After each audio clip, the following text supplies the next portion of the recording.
Wes Underwood, and I would like to welcome you to Joplin Eagles football here on Jet HD.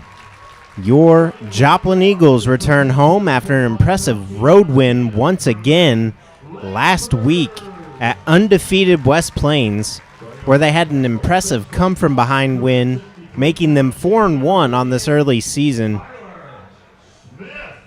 Now, last week, again, going down early in the first quarter, Joplin trailed 6-0, but Joplin would not go down easy as they would come back 2 drives later to get a Jashawn Ellis touchdown, making it 7-6. On the next possession, West Plains scored again, making it 12-7, and then the next drive, Joplin would fumble, and West Plains took over once again inside Joplin Eagles territory, as they would go for the score, making it 19-7. A few drives later, Tash would eventually find Cornett in the end zone, making it 19-14.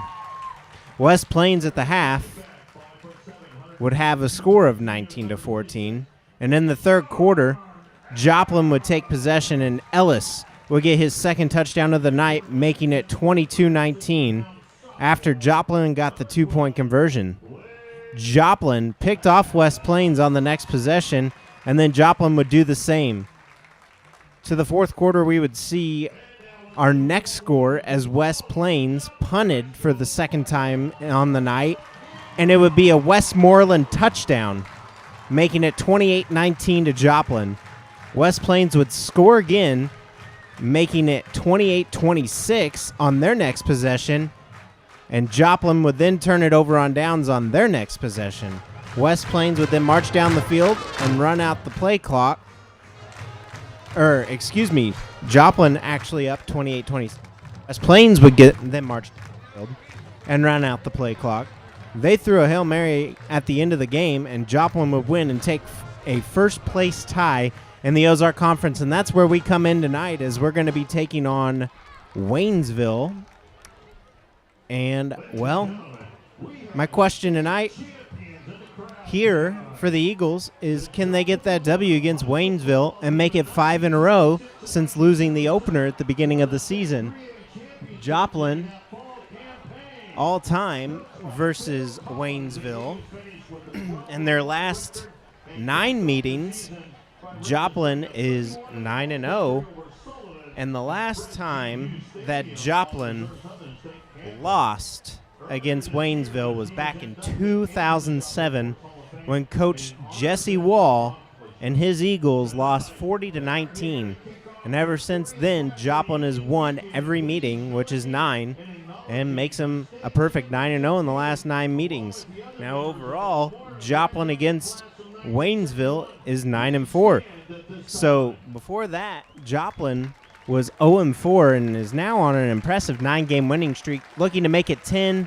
And this is their final year in this conference, going up against Waynesville. I don't know if we'll see a matchup between the two ever again. But for now, if Joplin can win tonight, they'll go to a lifetime record against Waynesville in this conference at 10-4. So Joplin looking great in the last couple games and starting to mix well together.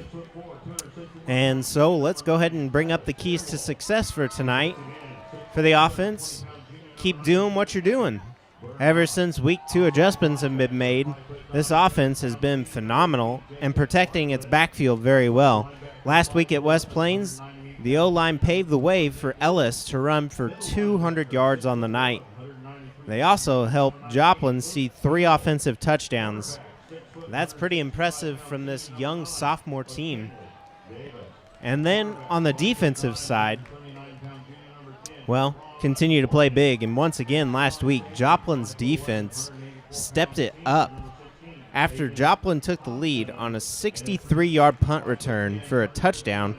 West Plains would come back to tie it, and then Joplin's defensive end, junior Nick Lewis, came up with a huge sack for a loss towards the end of the game, and a loss of 6 to be in fact. And Joplin would face a Hail Mary that would come up, and, well, we all know the ending to that one is Joplin's 4-1 on the year now, and Now they're tied for first place with West Plains, and Joplin takes their record to 10-2 in the conference against West Plains. Joplin only losing twice, and that's within the last few years. So tonight, their opponent will be the Tigers. Joplin definitely looking to their sophomores tonight. It's going to be Westmoreland, their senior Ellis, and then you're going to have your defensive players, which are in Class 6 rankings, actually, is where I'm going to go right now. And Evan Bernat is the lone Eagle in Class 6. He is tied for third in Class 6 with sacks. He has 3 on the season. And then going over to the offensive side of the ball in Class 6, Blake Tash, quarterback for Joplin, second in the league, 961 yards. And then going down to receiving, you have Zach Westmoreland for Joplin, 481 yards, averaging almost 90 yards a game, give or take, 85, 90, somewhere in there. And then Joplin's Jashawn Ellis leads all of Class 6 with 693 yards. And then going over to the Ozark Conference, Joplin's Jashawn Ellis also leads, is in third place overall. So that's pretty impressive for the Joplin offense to have 3 offensive leaders in the top 5 and then a few defensive leaders in the top 5. As Joplin 4-1 is number 7 currently out of 32 teams in Class 6. And Joplin is just behind Lee Summit West at number 6, Park Hill at number 5, Howe at number 4, Eureka at number 3, Rintor at number 2, and Lindbergh is at number 1. Lindbergh is a 6-0. Rintor is 5-0. Eureka on the season is 4-0. Howell is 4-1. Park Hill's 4-1. Lee Summit West is 4-1. And then rounding out the top 10, we have number 8, Christian Brothers. They are 4-1 as well. Rockbridge, they are 4-1 on the season. And number 10 this year, and 0-1 in Class 6, Rockhurst. Surprising there, as Rockhurst has been a powerhouse from the Kansas City area. Joplin faced them a few years. Always had the tradition of breaking the rock before the game. So tonight we're going to be in for a good show, as Joplin 9-0 in their last 9 meetings. Again, 2007 was the last time that Joplin has lost to Waynesville. So Waynesville 0-5 on this season right now. And in their last 16 games, Waynesville is 0-16. The last win for Waynesville was on October 23rd, 2015, and they beat Camdenton. Ever since then, they've gone 0-16. This year, not starting off too hot, as they had a defeated season last year. And 0-5 to start off right now. From what I've talked to a few coaches, Waynesville is a team that is very talented, just suffering some bad calls along the way and some growth issues, as well as Joplin, as Joplin's mainly sophomores. And here for Waynesville, you have the same type deal. Waynesville is mainly all seniors and hardly any sophomores on the team or juniors. So next year you're going to have a lot of freshman players coming up. So potentially a rebuilding, as they've switched coaches at Waynesville as well. So Joplin did win the toss, and they will elect to kick off tonight's kickoff. Here's the temperature. It's going to be in the 90s. And it should be around 70s by mid-70s by game's end. So right now, Joplin's going to see a 20-degree Jop, and they onside it. Joplin recovers. Wow. That's a way to start off against Waynesville. And Joplin has recovered the onside kickoff. So Joplin will now start in Waynesville territory. Gutsy call by the special teams. Congratulations there, Coach Jasper and special teams coordinator coming up with that one. And Coach Linden drawing that one up. Haven't seen that in a long time here at Joplin. The last time I can remember an onside was my senior year, back in 2010. That's going to go off to Cornett. And Joplin Spencer Cornett with the reception. Good completion from Blake Tash to hit Cornett. It's going to bring up a second down and probably 2. All the student section on their feet after that opening kick. Joplin, phenomenal tonight. That's how you want to start off the game. Tash to Cornett again. He loves his senior. And he'll go for a loss of about 3. Blake Tash was a little flustered on that one. It's Cornett up top there. As you can see, number 11 on your screen. Flowers, Westmoreland at the bottom. Up to Westmoreland. Caught by Westmoreland. And a penalty on the play. It's going to probably be pass interference on the defense. Westmoreland going up for the grab there. 20-yard play as it stands. You're going to hear a lot tonight. Oh, yeah, don't forget, tonight is homecoming for the Eagles. So this stadium is rocking tonight. As we wait for the call on the field. It is pass interference, and it will be declined. 1st and 10 from the Eagles' 17-yard line, and with 11:17 to go, Joplin looking to score already. Joplin's now in the red zone for the first time tonight. Waynesville stunned by the onside kick, completely caught off guard, and nobody was even around that ball. Westmoreland takes the snap, and he's going to run it. He's going to keep it and score. Touchdown, Joplin. And Joplin, trickery to start things off. Joplin now leads 6-0. So an onside kick for the Eagles as we started things off. Wow. Coach Jasper searching the playbook tonight. Trying to change some things up, and Joplin scores early, as you can tell. If you're just now joining us, Joplin started things off with an onside kick, getting the ball at the 45-yard line to start the drive in Waynesville territory, and we have another flag,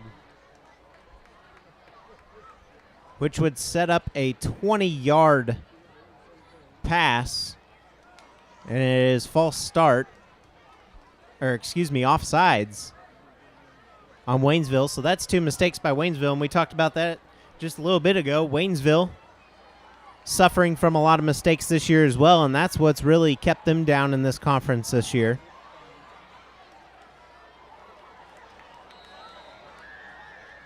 And Joplin will retry the extra point attempt. Landis back to kick for the Eagles.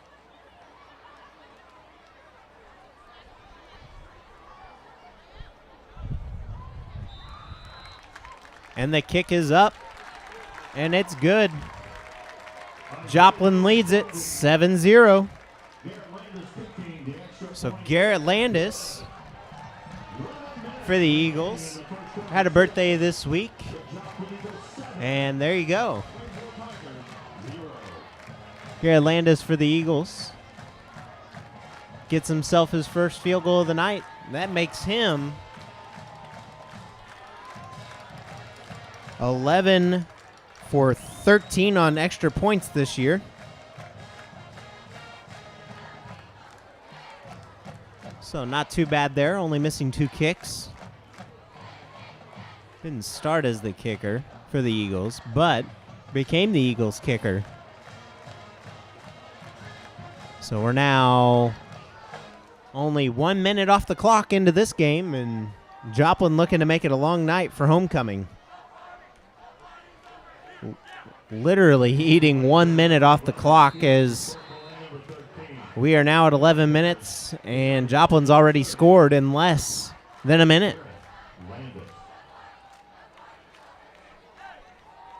Well, we see another onside kick.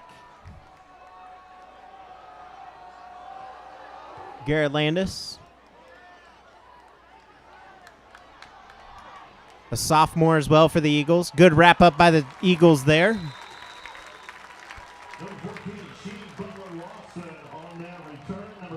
16th birthday for Garrett Landis. Happy birthday, Garrett. Started off the game well with that onside kick, and you make your extra point. How much happier can you be?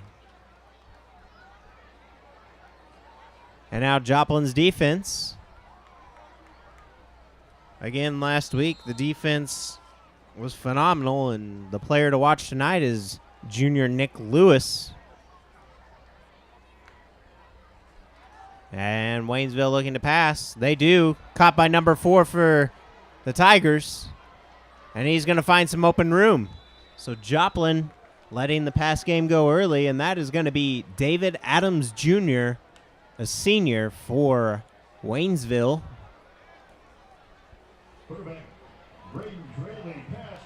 And the quarterback, Braden Reilly, looking good there as the Tigers are knocking on the door of the Eagles.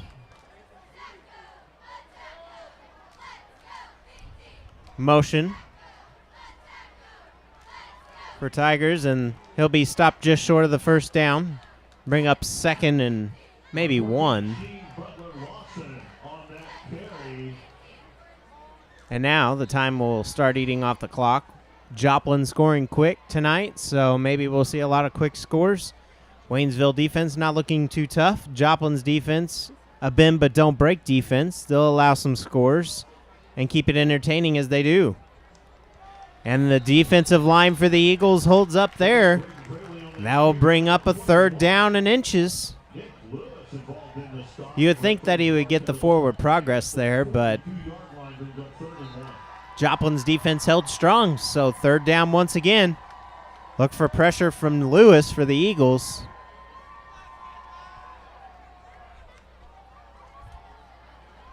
And it's picked off by the Eagles. Joplin with an interception there. He's going to get pushed out of bounds, and that's going to be number 21 for the Eagles, Nick Lewis, our man. Just talking about him. Told you to watch out for him, and look what he does. He picks off the ball, brought pressure on the quarterback, and forced him to throw it. Picked it right off from him as he was trying to get it out to his running back there, and Joplin takes possession inside the 20. And the Eagles are looking to take away this ball game early. They scored in less than a minute. Their defense is out there for about a minute and a half, and now they're back on offense. So defense getting some rest, offense coming back out after getting some rest. This could be good news for the Eagles.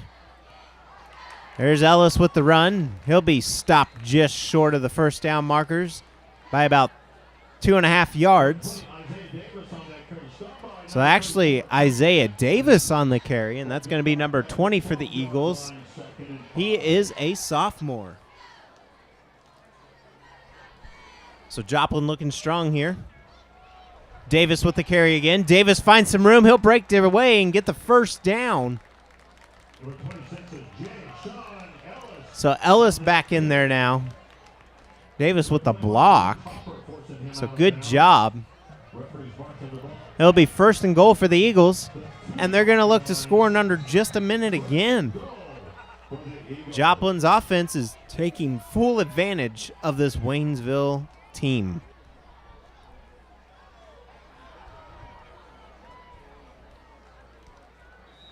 Joplin's offensive line paving the way tonight, making some good blocks, defending this run game for the Eagles very well. They're bringing in the jumbo goal line package. Joplin will have 3 tight ends out there.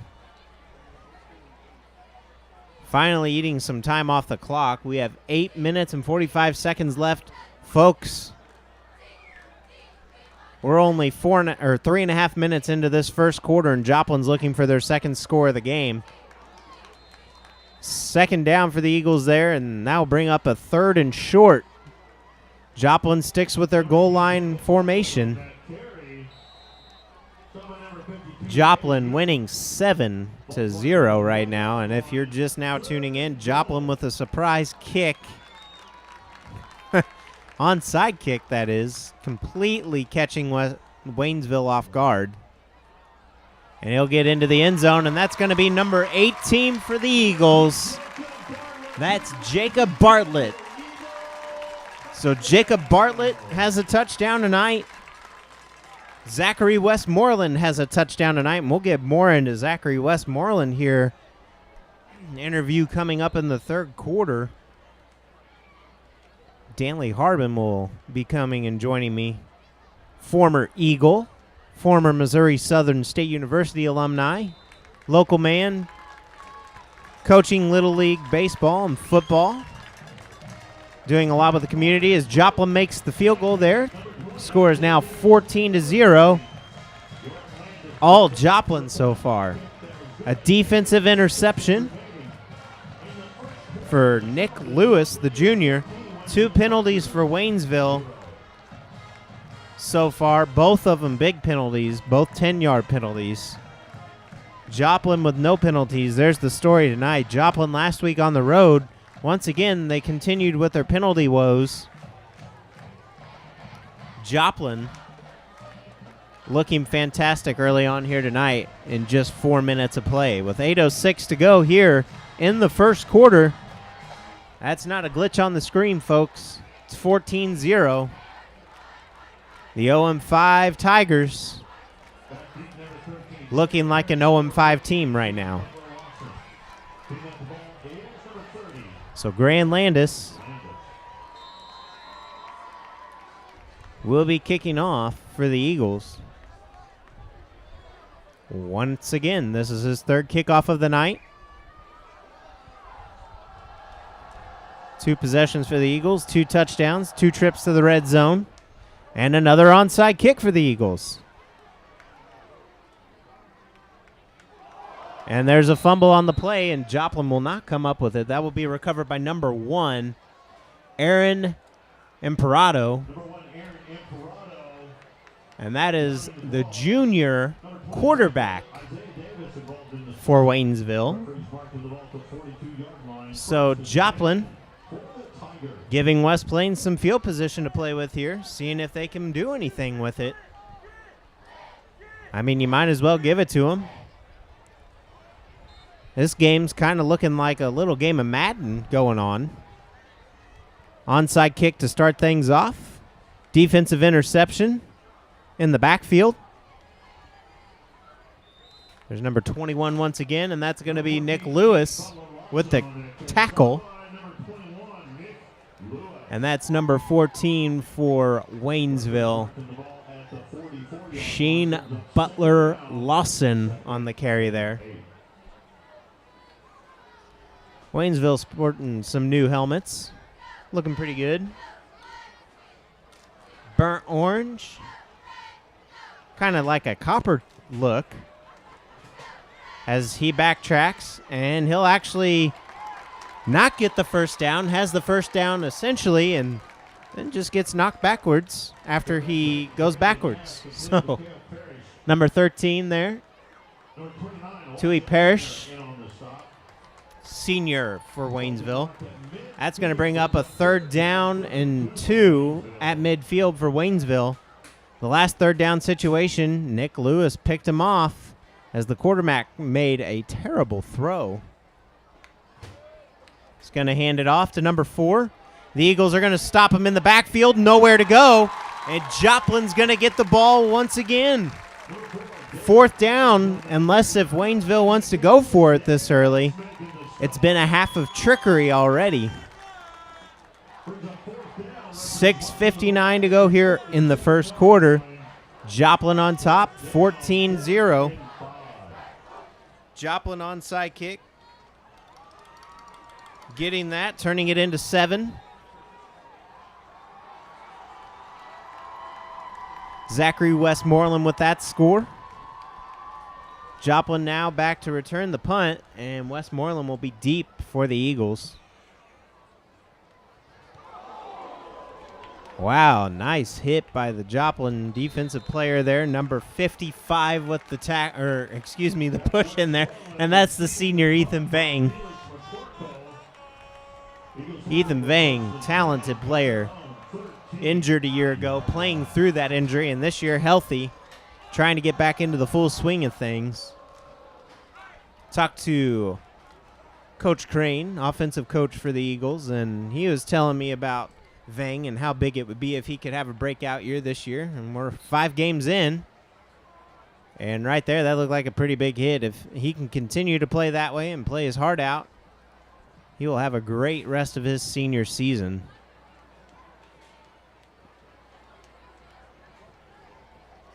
Joplin lines up. 2 in the backfield, and it's going to go to number 26. Jay-Sean Ellis. Joplin now just looking to take some time off the clock. It's kind of turning into a beautiful night for homecoming. It was a horrid day outside. Temperatures reaching way upper 90s.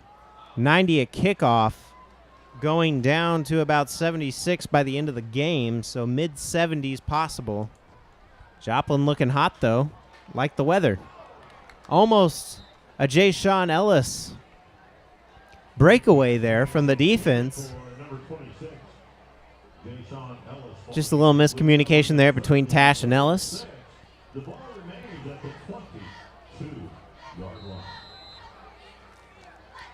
So that brings up a 3rd and 6 for the Eagles. Joplin in motion. Tash with the keeper. Nowhere to go, and Joplin looks like they're going to have to punt with 6 minutes to go. May see a Jake Flowers punt here. Number 54, Timothy Breach, along with number 30, Eric Kate making the stop. Brings up 4th down, 4th and 5. So Flowers back to kick for the Eagles. Bit of a wind has now popped up in the area. At the beginning of the game, it was pretty much dead wind-wise out there. Nice kick. And it will take a Waynesville hop. And it will be down by number 19 for the Eagles, and that is going to be Luke Keenel. With 5:22 to go, your Eagles lead it here in the first quarter. 14-0, as you can see at the bottom of your screen. If you're just now tuning in to Jet HD, Wes Underwood bringing you tonight's action. Joplin started things off with an onside kick.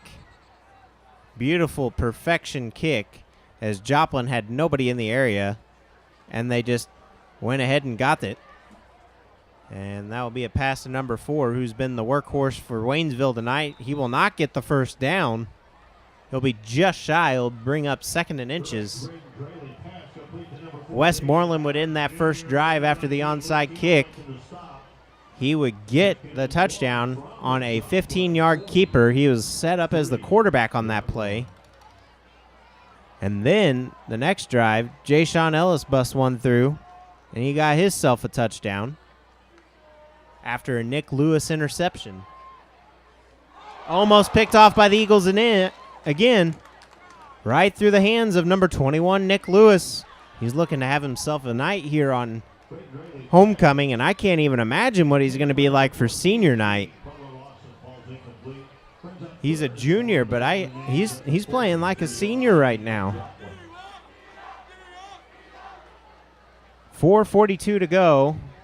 3rd and 1 for the Tigers.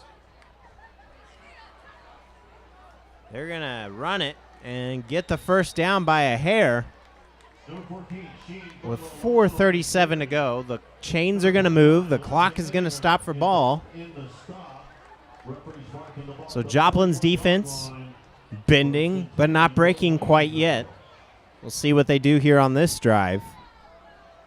Waynesville looking pretty determined to get in the end zone after the onside kick, and then a quick score by the Eagles after an interception. And Joplin right now, everything going well on the wheel.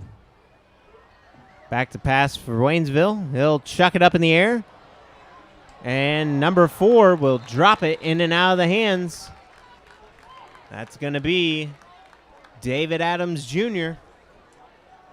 And wow, the Eagles defense coming up big there. Almost picked off by number 10, but right through his hands into the hands. And number 10 for the Eagles is going to be Deron Morgan.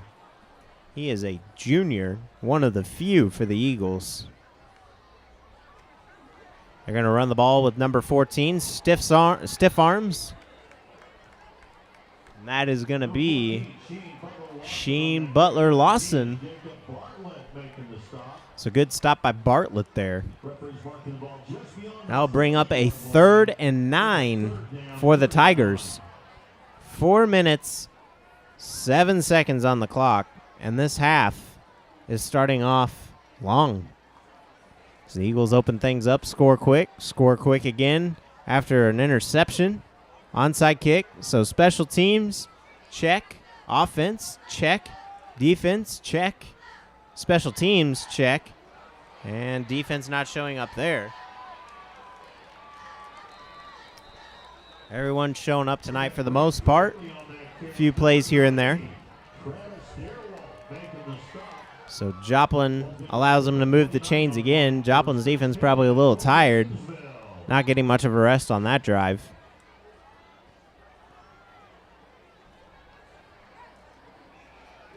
Beautiful, beautiful night now that the sun is down.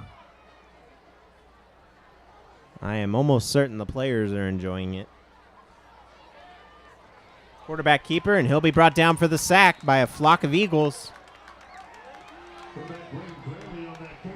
And that's going to be number 12, Braden Draley. So the Eagles sack him on that play. Ball's being marked at the 29-yard line, 2nd and 10. You can hear the student section cheering on the defense. 2nd and 10.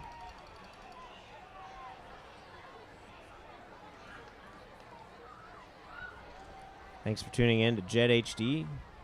Joplin Eagles football here tonight. And if you're just now joining us, your Eagles are on top. Forcing him out of bounds. Beautiful score at the moment as Waynesville just got inside the red zone for the first time tonight. And the student section is trying to get this defense pumped up. Joplin's defense has kind of fizzled out since the Nick Lewis interception.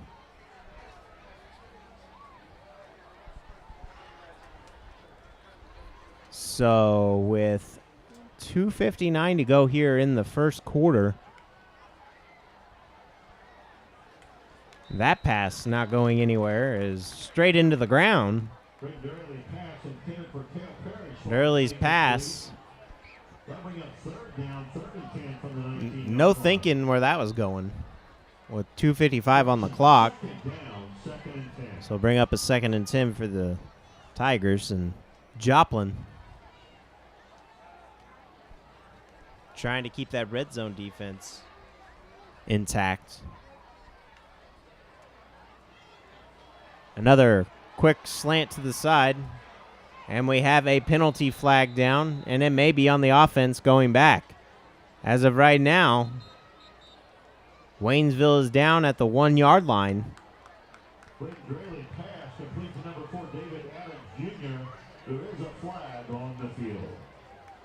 Holding on the offense, and that is going to hurt Waynesville. That is their 3rd penalty of the night. 2nd holding call.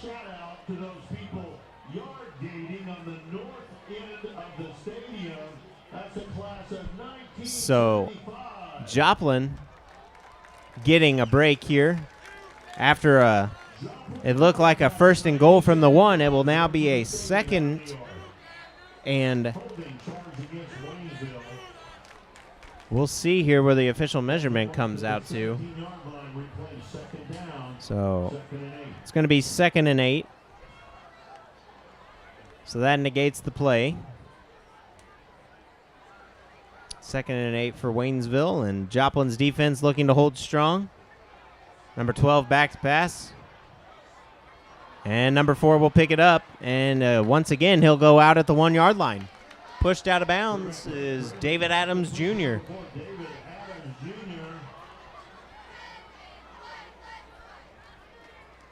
So Joplin, after an impressive onside kick for a touchdown, which led to a touchdown, and then a Nick Lewis interception on the defense led to a touchdown as well. Westmoreland with the score. Joplin is going to allow the touchdown. With 2:37 to go here in the first quarter, Waynesville gets on the board.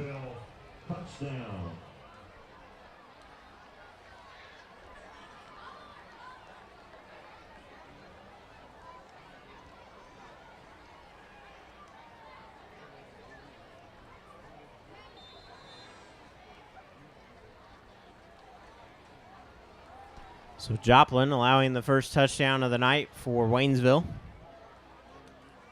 2:37 to go here in. Almost a block kick by the Eagles there.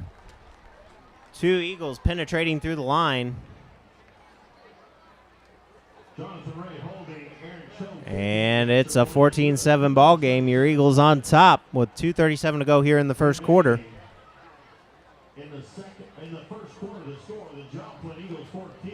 So Joplin looking good on defense early. Out there a little bit too long on this second drive for Waynesville. They finally broke a little bit. Joplin just did not look healthy at all there. I mean, they all look tired. And it wouldn't surprise me. It is a hot night out here.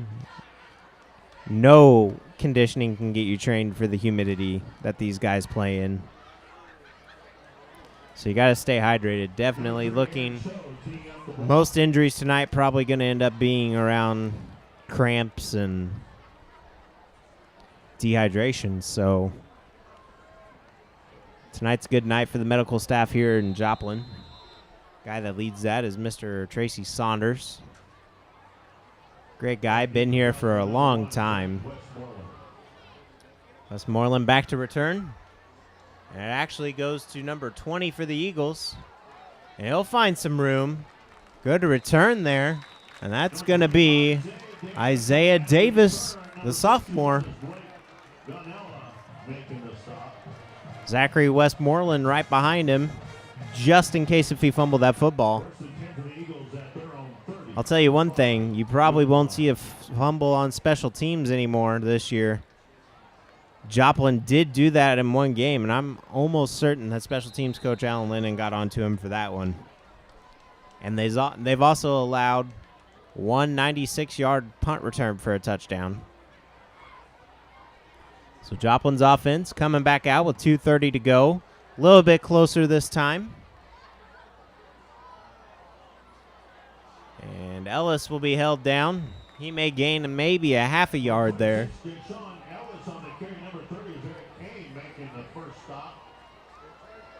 And we'd like to welcome you into Jet HD. And if you're joining us, yes, it is correct. At the bottom of the screen, it's still quarter number 1. Surprise onside kick made things go pretty smooth for the Eagles there. So Joplin's passes to Westmoreland just a little short and some miscommunication. So Joplin chance getting started with a minute 53 to go here in the first quarter. 14-7. Joplin student section down there trying to get the chant going. As you can see down there by the Eagles Tash pass up to Westmoreland. It's connected. Westmoreland is going to the house. Touchdown, Joplin.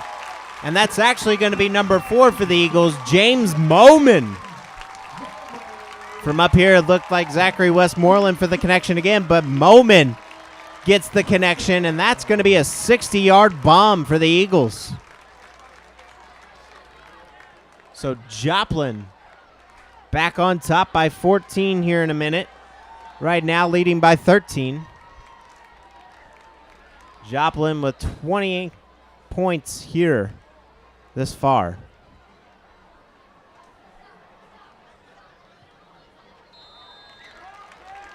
And the extra point is good. Grand Landis 3 for 3 tonight.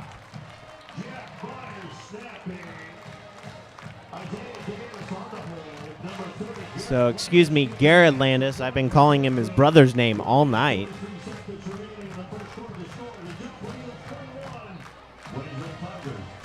So, sorry to the Landis family. It is Garrett Landis. So, Garrett Landis 3 for 3 on extra points tonight, making him 13 for 15 on the year on extra points. The other times this year, Joplin has gone for 2. 21-7, Joplin, 60-yard pass to Moman.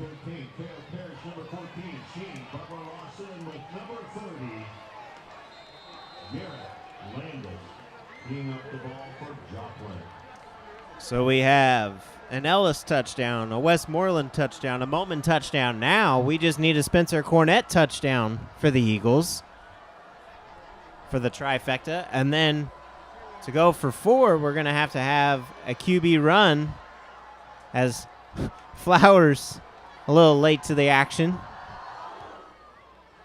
Kickoff by the Eagles there. Beautiful tackle. And that's going to be number 29, laying down the wood, Elijah Eminger. Wow, what a hit. And that was a clean tackle, folks. That was right around the shoulder pads. Someone's been doing some lifting in the weight room. So with 1:38, Waynesville gets their 3rd possession of the night. And Maddie Zima won 4th place in doubles. Krisha Baca and Quinn Smith won 1st place in consolation.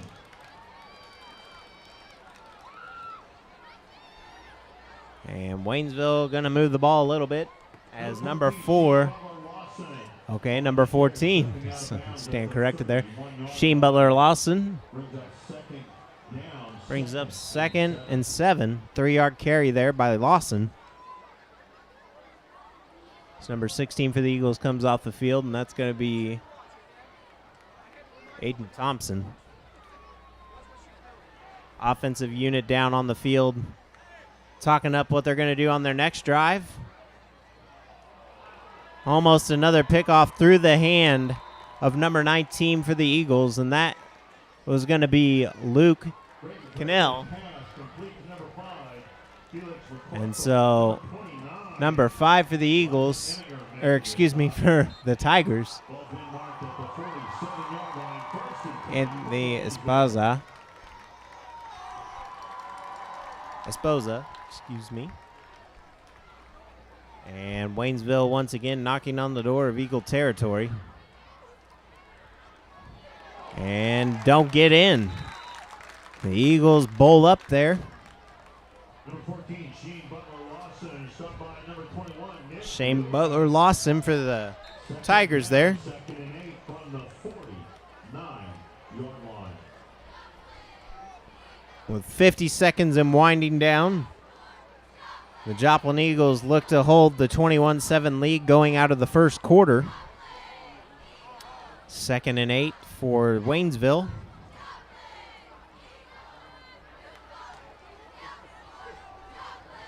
Joplin's defense putting the pressure. And number 4 actually wide open there. David Adams Jr. and incomplete. Not a cloud in the sky tonight. Just a little humidity. So we have some expected rain moving in this weekend, making for a very, very humid night here. But not really affecting Joplin so far.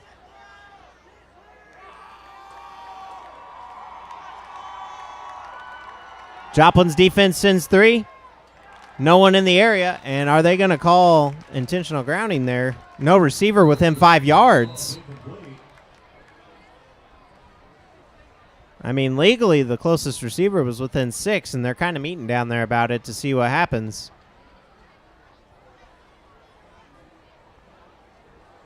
And that will be... So they'll get an illegal receiver instead. And it'll be a 3rd and 8. So 4th and 8. And Joplin, Zachary Westmoreland back once again.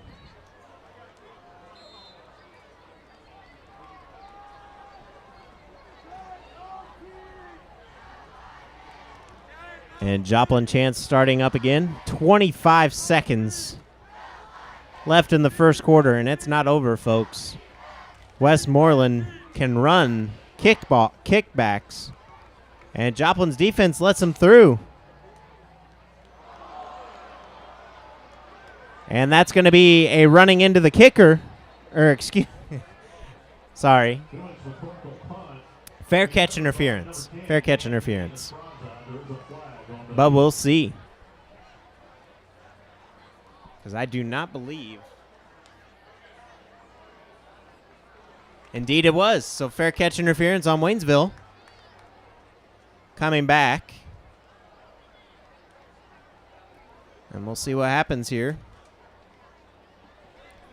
Westmoreland was messed with. Not really given the proper room to receive the kick. But we'll see how things go out here.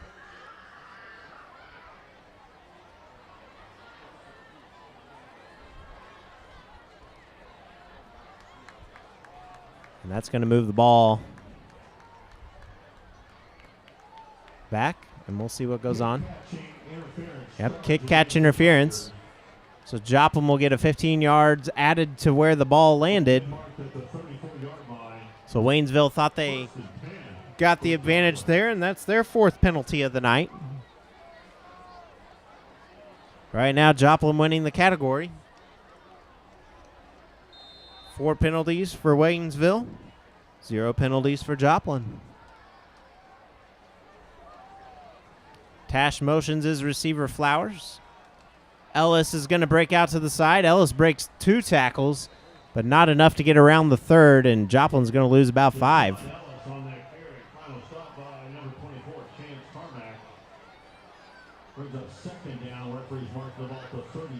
So it'll be a 2nd and 14, so the referees will be a little generous there.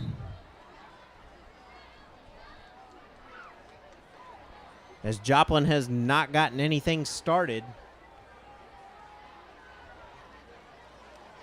in their own territory. Everything they've gotten started has been past their own territory. So Waynesville's defense is held up pretty strong. And that's going to bring the quarter to an end. So after a long first quarter, your Eagles are up 21-7. We had an onside kick for the Eagles. Westmoreland would go in after receiving a 20-yard reception. Westmoreland would then run 15 yards into the end zone for a touchdown. So onside kick to get things started off. Then, if it couldn't get any worse for Waynesville, Nick Lewis would come up with a pick. And wow, Joplin just off to a great start. A little bit later, rushing touchdown for Waynesville. And Joplin answers right back with a 60-yard pass to Moman. And that's where we stand, 21-7. And just before we ended the quarter, kick-catch interference as Joplin's Westmoreland did not exactly have enough space to the ball and wasn't able to see it. So, therefore, he didn't really get a chance to catch it. You're supposed to be within 4 yards, I believe, 4 to 5 yards, allowing them to receive the ball. So, Joplin will have a 3rd and 14, because just before the break or just before that little bit of a break, Joplin also was tackled for a loss. There's Jay-Sean Ellis. Joplin will gain some of it back, going to Cornett, and Joplin's looking to punt again. Number 11, Spencer Cornett.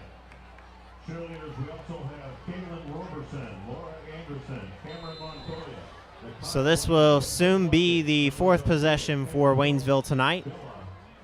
And only 30 seconds have gone off the clock here in the second quarter.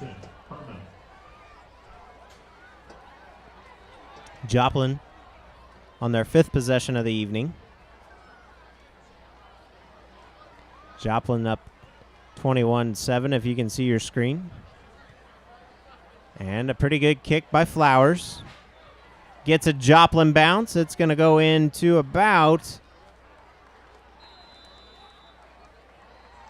the Waynesville 35. First and 10 for Waynesville at their own 35. So 1st and 10.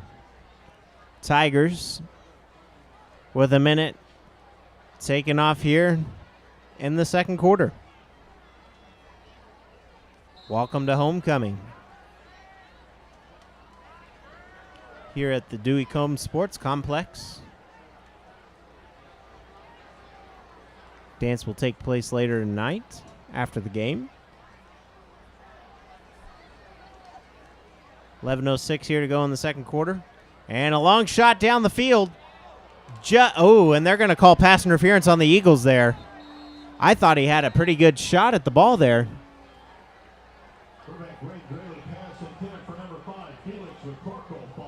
So Carwell's pass, I guess the ball will now be in Joplin territory.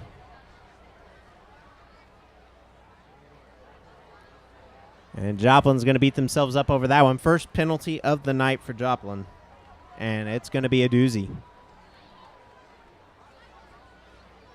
They train you all week in practice for that. You can't do that. It's a pass interference, and you know. And your coaches are going to yell at you at halftime, and you just have to anticipate it. I mean, you practice and you practice and you practice.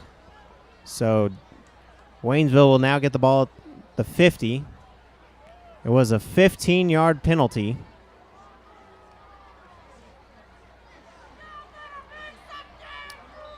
Out of bounds he goes as Joplin will stop him just short of the first down marker again. It will bring up 2nd and 2. Second down at the 42-yard line, 2nd and 2. So Joplin's defense needs to do something big here, as fans are anticipating. And number 14 for Waynesville, that's going to be Sheen Butler-Lawson. Sheen Butler-Lawson on that carry. Shot by number 18, Jacob Bartlett, and number 29, Elijah Eminger. So good tackle there by Eminger. 10:26 to go as the chains will move.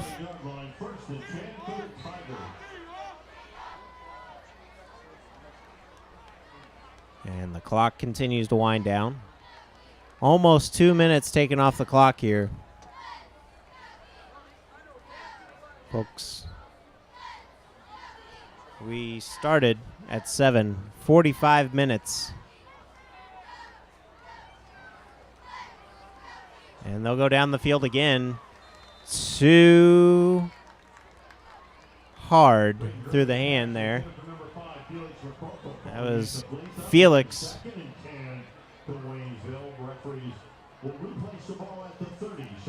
And Joplin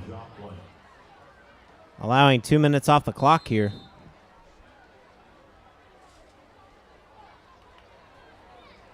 If Joplin can get 21 more here, we can expect a running clock. But at the moment, I don't foresee this happening. Just to let you at home know.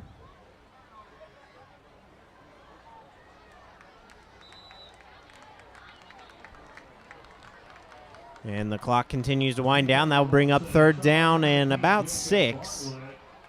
Third down from the 33-yard line. 3rd and 6. Again, we'd like to thank you for tuning in to Jet HD Joplin Eagles football here tonight. So we thought we had a barn burner going, but Waynesville ended up scoring 7, and we stand at 21-7. Quarterback roll. He's going to find nowhere to go. That was a block in the back on Ethan Vang. And the quarterback's going to find some room. He was pushed down from behind. And Waynesville got away with that one. That will bring up about a 4th and... They're going to give him 6. He went way back there, and someone is hurt. Maybe not. See what's going on there. Their entire sideline. Okay, so someone is hurt.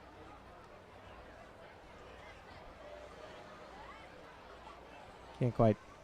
So it's a Joplin player down. That looks to be number 18 for the Eagles. See Jacob Bartlett, the senior, getting a standing O. Didn't quite see what happened down there. I know he went down in the tussle. Walking off the field under his own power, so that's always good to see. And now he's trotting off the field, so even better. We'll keep our thoughts on Bartlett there, and Joplin forces a 4th and 6. And Waynesville's going to go for it. Don't see why not.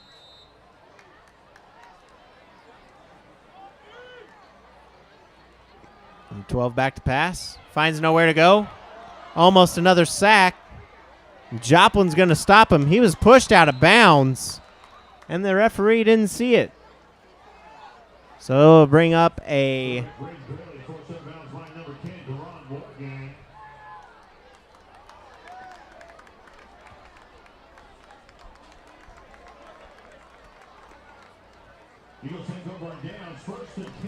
Eagles first down. Okay, so just making sure the yard marker was not incorrect.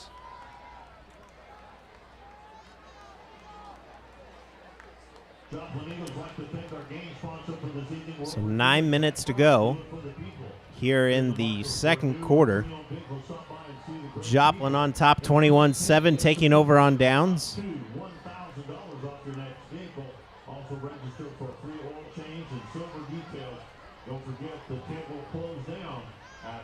So Joplin doing a good job there. He looked to have stepped out of bounds. No line judge there. Trotting his way over, didn't see it. It's going to be a Westmoreland catch. He's going to spin and possibly get the first down.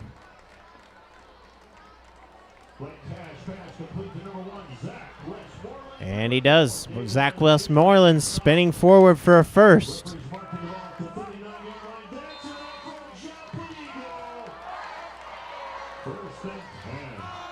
You could hear the crowd there. First down, Joplin. 8:56 to go.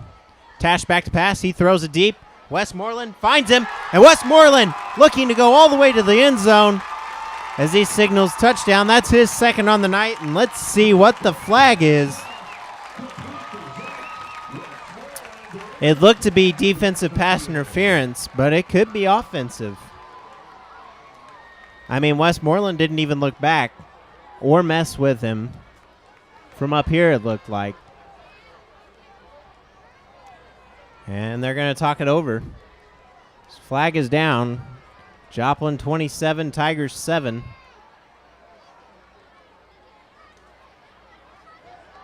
That's Pass interference on the defense it is, and Joplin scores. So touchdown Joplin. Joplin is now up 27-7. And there's a lot of football to be played, folks.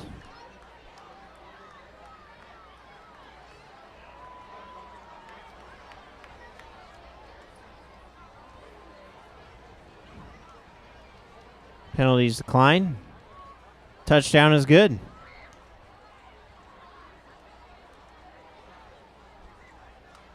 Well, we'll see here.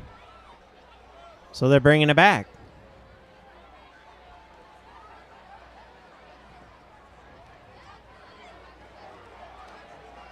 So penalty on Joplin, I believe, for celebration. At this point, we are unaware if the touchdown has counted or not. We have not received the touchdown. And Joplin's PA announcer asking if the touchdown stands or not. They have not changed the score. They have not signaled. They still have not signaled. They still have not told us. So is this a field goal attempt? A lot of whistle blowing, but no signal going. He's pointing. He looks confused.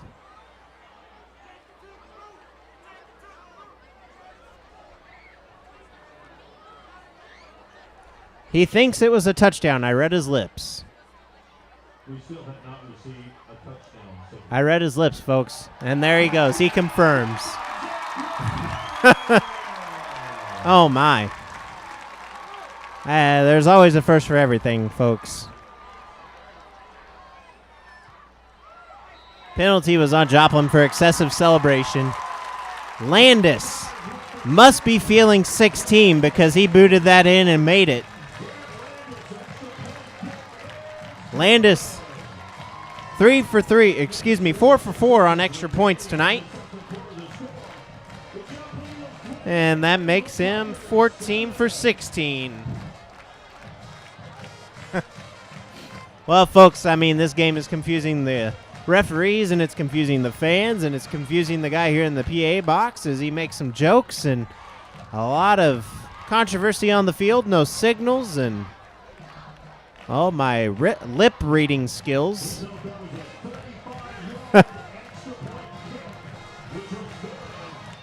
Joplin, needless to say, Joplin will be kicking off here and leads 28-7.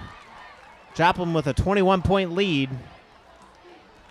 Finally connecting downfield and getting past Waynesville territory.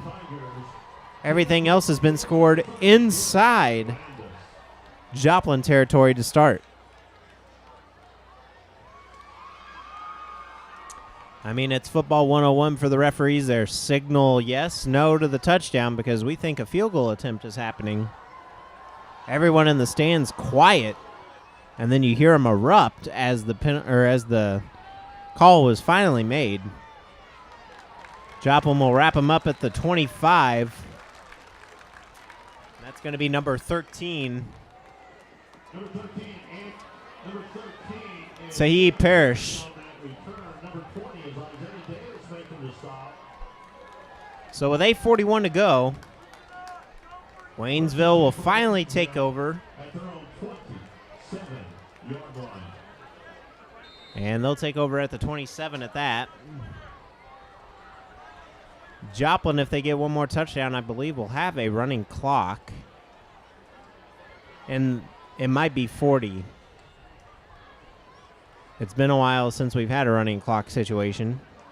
Been about 2 years since Coach Jasper first took over. Joplin's defense finding the quarterback. And catch made out of bounds. No good.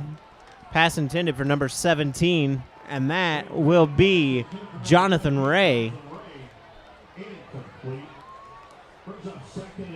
Joplin's defense is, I believe, warmed up now. With 8:33 to go. Joplin's offense has just been marching down the field relentlessly. And the ball comes out. And the Eagles don't get to it in time. Amazing how number 12 held on to that. And that is going to be Braden DeLay, quarterback, Waynesville. So that brings up a 2nd and 13, 3-yard loss on the fumble. So a 3rd down, actually. They just haven't changed it. Ethan Vang signaling out there. Little but strong. Putting pressure on the quarterback. That's going to be number 5 receiving. And that will be a gain of about 4. And that's going to go to number 5, Felix McCorkle. McCorkle getting a lot of the workload now. And here comes another punt. With 7:24 to go, Westmoreland back to return once again. This will be Joplin's 7th possession of the night. Almost blocked. And Westmoreland's going to let it go into Eagle territory. Back to about the 20-yard line is where the Eagles will take over.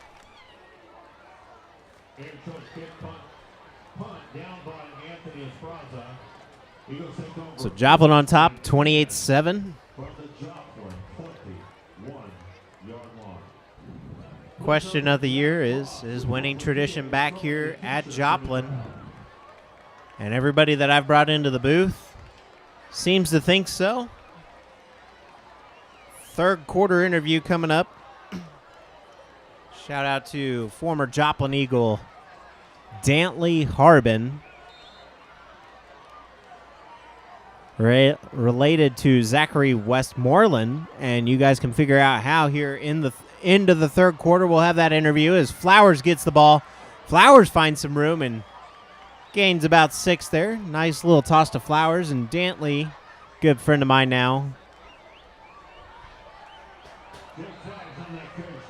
played baseball for the Eagles as well as basketball. Joplin Eagle alum.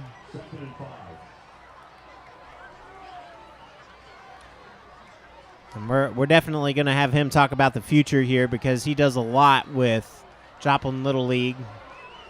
And in the community of Joplin at that. He's with the youth, and he's seen the uprise as Joplin gets the first down. And Danley, a great guy in the community. So look forward to talking to him and hope we have a great conversation here about the future for the Joplin Eagles football. As that one goes to Cornett. Cornett's going to get some yards.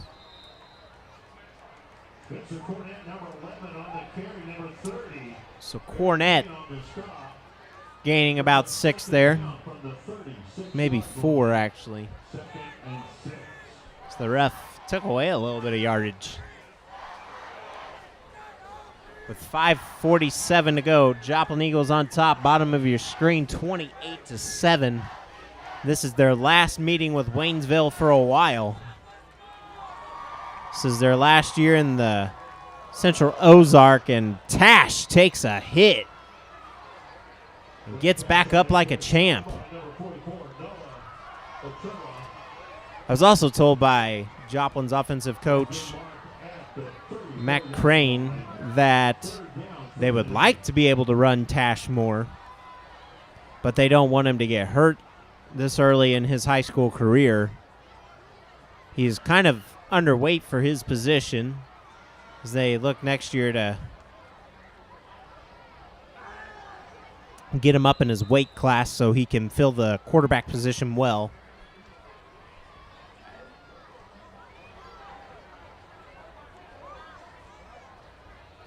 Be a great idea. You definitely don't want your quarterback, sophomore Blake Tash has been very impressive. He's 6 foot, 160. And Correct there. You don't want to be a lightweight quarterback. Offsides. Good hard count. And we talked about it in pregame. The offensive line did not move. They were solid as rock. And Joplin picks up the first down. That's penalty number 5 for Waynesville. Joplin with one tonight, so nice hard count for the Eagles there.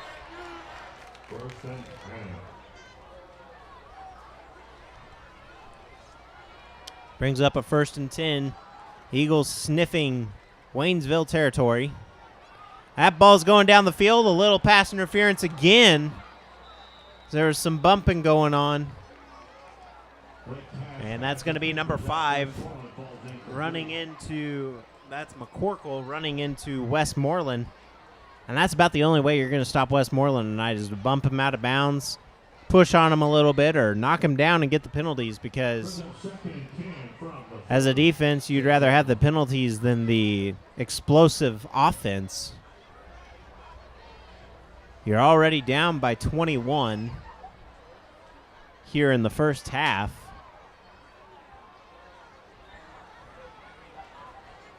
Nice little game there for the Eagles. That bring up a 3rd down and about 7.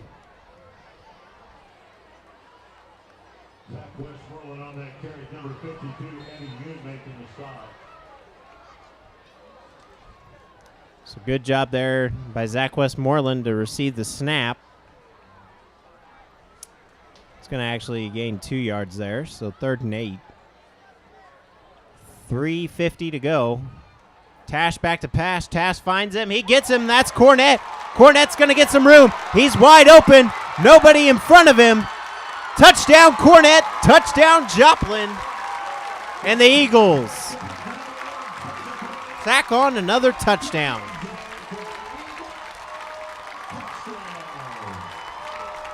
So there you go, the trifecta. Sean Ellis, James Moman, Zach Westmoreland, and now Spencer Cornett.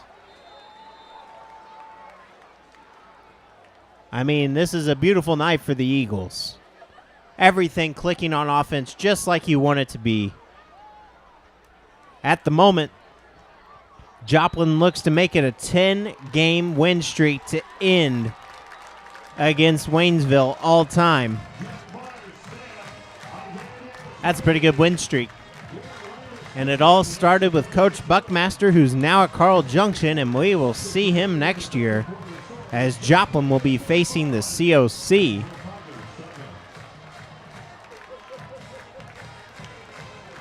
And also, the last guy to lose to this team is the athletic director for Carl Junction, so we will see both of them go over some great memories, some great highlights from over those years. We go from Coach Wall to Coach Buck to Coach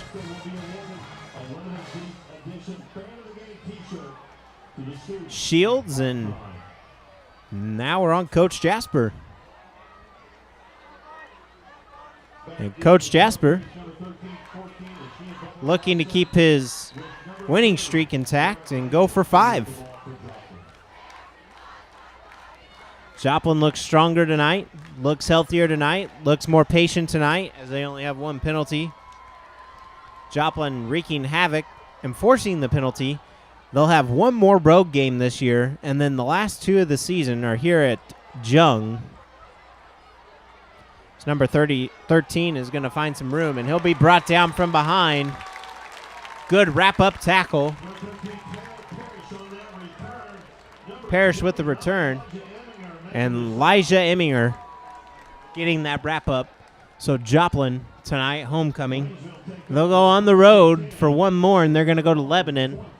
Joplin against Lebanon is 7-4. And last year they lost in a thriller, 42-35. And that was last September, so about the same time in the season. Joplin lost a heartbreaker, 42-35. Then we come back against Camdenton and Hillcrest to finish out the season. and Hillcrest will be senior night. So October 29th, we're at Lebanon. October 6th, we're back home. October 13th will be the last time we play in the Central Ozark Conference. Or excuse me, in the Ozark Conference. But we will be moving to the Central Ozark Conference, the COC. And next year will be the first time we've played for that conference. So with 3:23 to go, clock stops. First down from number 14. That's going to be Gene Butler Lawson. And Joplin has not allowed a touchdown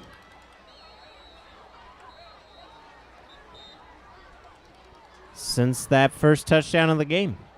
And we are pretty close to a running clock. If Waynesville does not get a touchdown, Joplin will be receiving in the second half.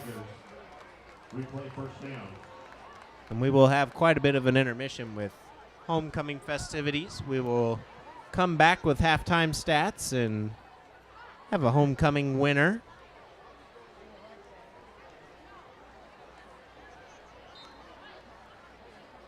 First and 15 from the 31. Be first and 15 from the 31.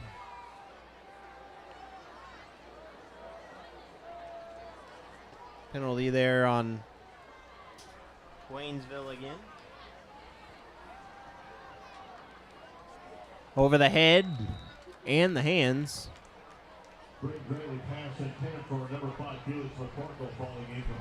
So as we look ahead at the schedule, I mean, it's 2:52 to go here, and Camdenton and Hillcrest and Joplin against Camdenton. Joplin is all-time 2-7, losing last year 33-19. So there's a threat to go on this season. In and out of the hands of number 13.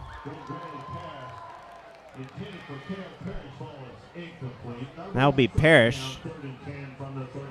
And then closing out the season here at home, Joplin will play Hillcrest, where they are 8-3. And last year, edging out a 38-35 victory over Hillcrest. So Joplin's future in playoff seeding right now relies on Camdenton and Hillcrest. If we can get past Camdenton, I do believe Joplin has enough caliber to beat Hillcrest. As number 4 goes up for the one-handed grab, does not get it, and that's David Adams Jr. And the offensive woes continue for Waynesville. Waynesville, as we stated in pregame, they have a lot of potential. This team could be better this year. It's just a lot of miscues, just like Joplin did in week 1, but theirs have been more consistent and repetitive.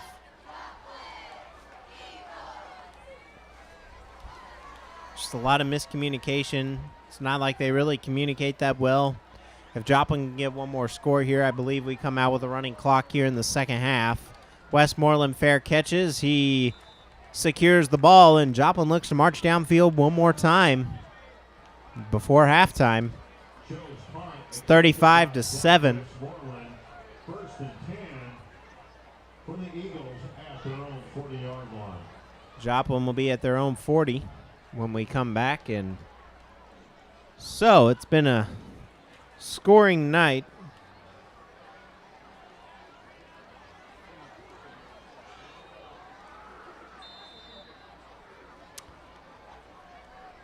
We have an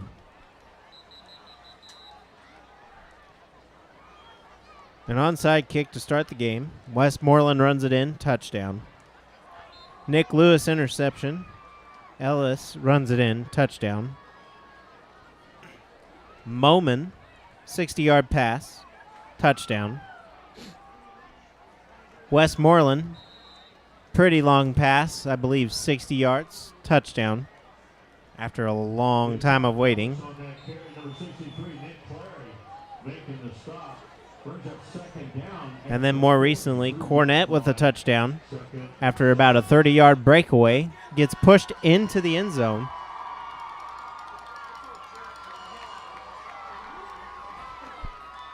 And Joplin looking good. Tash over the middle, finds Westmoreland in and out of the hands. If Westmoreland holds on to that, Joplin's sitting pretty. And we'd like to thank you for tuning in to Jet HD here tonight. If you're at home and you didn't want to be out in the heat, or you're on the road and you're listening to this, thanks for tuning in and helping us out here. As Joplin dominating this first half 35-7. Tash rolls out. He'll throw the ball downfield, looking for Flowers, in and out of the hands of Flowers. Beautiful play. And I think Joplin right now is just playing around with some plays.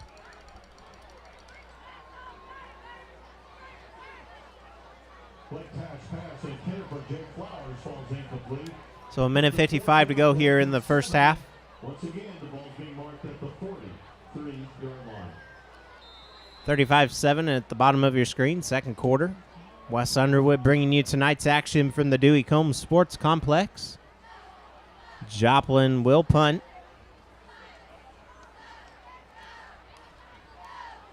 Muff snap. And there's a little bit of a break for Waynesville. So with 1:49, Joplin muffs it as Flowers can't hold on. And Waynesville will take over in Joplin territory for maybe the third time tonight.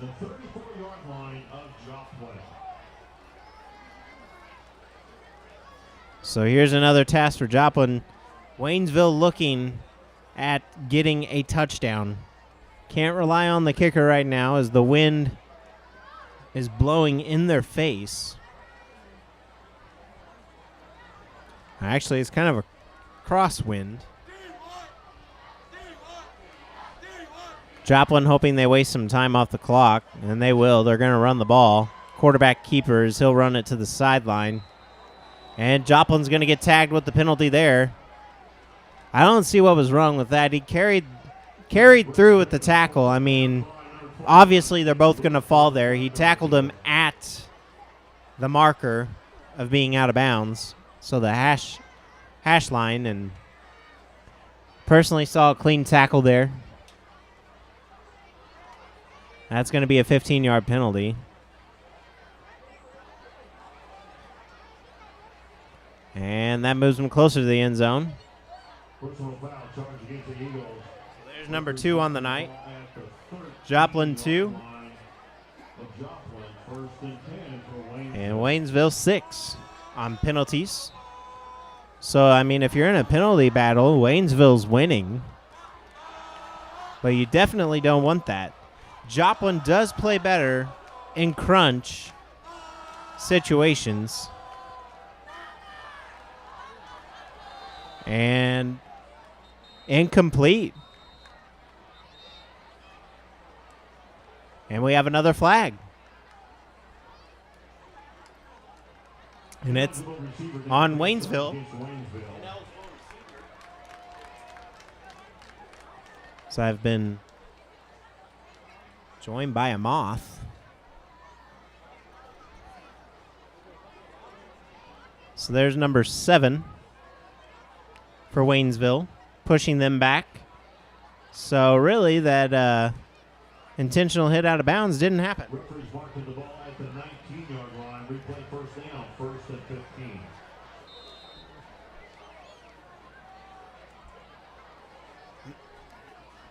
With 1:36, they'll hand it off. He's going to find out of bounds. And that will bring up a 2nd and 10. On that carry.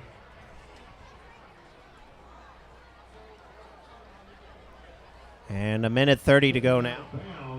At the 13-yard line.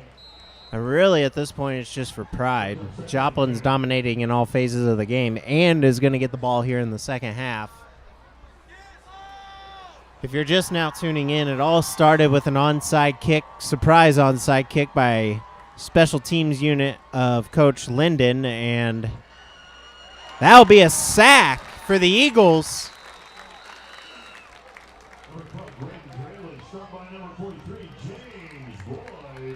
James Boyd with the tackle, and that's a sack. So third down and 10 to go. So we've seen it all here tonight early. Onside kick. Westmoreland ended up getting the touchdown. Nick Lewis interception on the next drive led to an Ellis touchdown. Joplin forces a turnover, a 60-yard pass to James Moman. Then we go back to Westmoreland after a few more possessions, and Westmoreland catches at least 40-yard touchdown. And then, to top it all off, Cornett ending up with a touchdown as well, and we now have a 35-7 lead over Waynesville.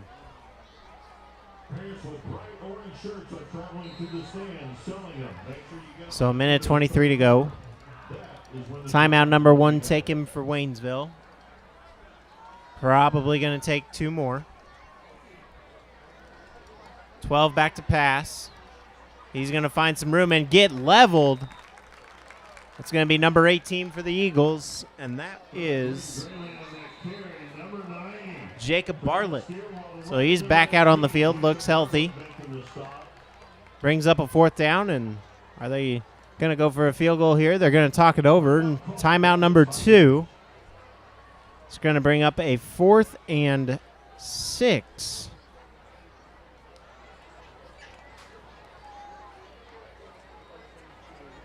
Eagles playing phenomenal tonight on offense.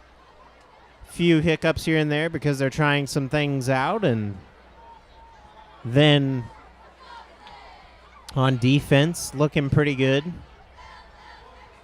Only having 7 points scored so far and a scoreless second quarter for the Eagles. Minute 13 left on the clock, and Joplin looking for a big stop here. If Joplin can get this big stop,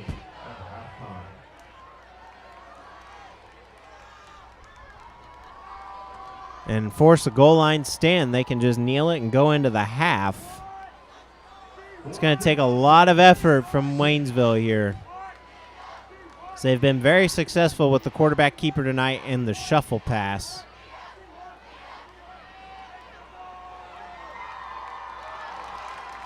And touchdown is good. So the referee has the ball thrown into his armpit. So Joplin has only allowed 1 touchdown in each quarter.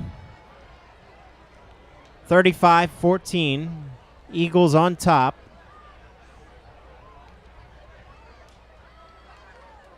Good drive there.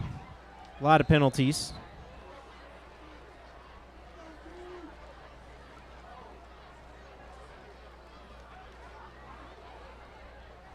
So we await the kick. Snap's good. And the field goal is good. 35-14. Joplin on top. 1:07 to go. So if you're the Eagles, you probably just want to go ahead and take a knee, go into the half with a big lead, come out with possession in the second half. Again, we'd like to thank you for tuning into Jet HD, Wes Underwood, bringing you tonight's action here from the Dewey Combs Sports Complex. Student section on their feet and very well alive tonight. Got a lot of action down there, and homecoming tonight. Please stay tuned for halftime. So you will hear from our PA announcer the homecoming candidates And the winner for homecoming queen, Joplin, will be returning the kick here. 1:07 to go here in the second quarter. Waynesville may be onsiding this. Nope, they just kick it. And the ball will go out of bounds. So Joplin getting a nice bounce there, and clock doesn't wind down, and they'll get the ball at their own 35. Or it may be a re-kick. Not quite sure yet. Trying to take away that return game in Zachary Westmoreland, who returned one for 96 yards, 63 yards last week at West Plains to give Joplin the go-ahead. And Joplin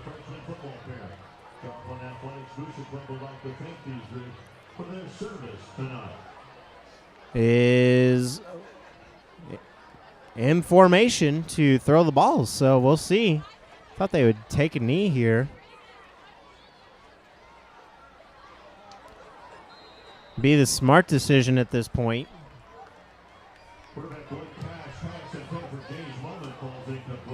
So that was intended for James Moman. The ball remains at the 35-yard line. Joplin still at the 35, and 1:04 on the clock now. 3 seconds off the clock.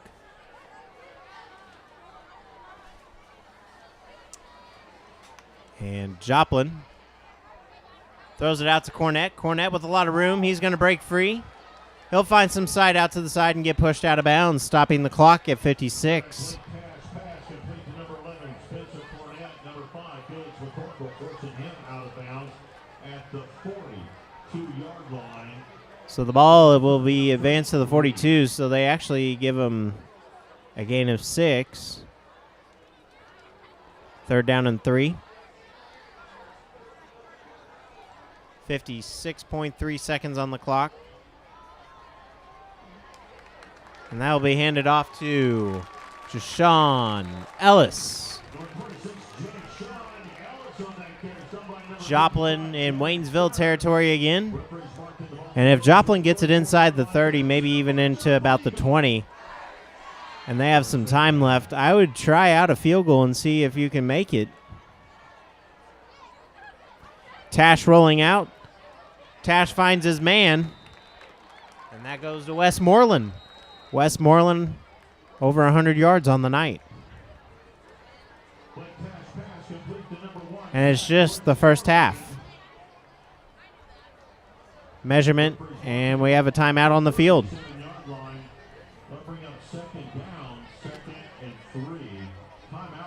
Brings up 2nd and 3. Joplin timeout. So if you're Coach Jasper, you're almost in field goal range. Longest for Landis on the season is 30, so you got to get it to about the 20-yard line to be comfortable. So actually maybe into about the 15.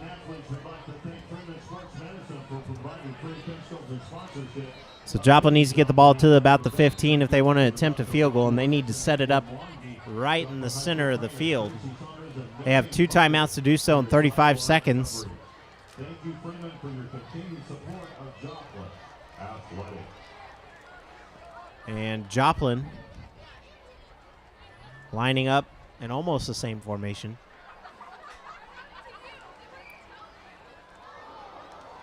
Beautiful hit there by number 34. I don't believe that's a fumble. That ball never even was in the hands. And that's where high school football comes to kill you, because there's no way that was a fumble. Ellis didn't even have the ball in his hands. And that's a big momentum shifter. It's now 21-35. He never had the ball in his hands. And you heard the big boo coming from Joplin fans. I agree wholeheartedly. He never made a football move. He just turned his body as the ball was in his hands.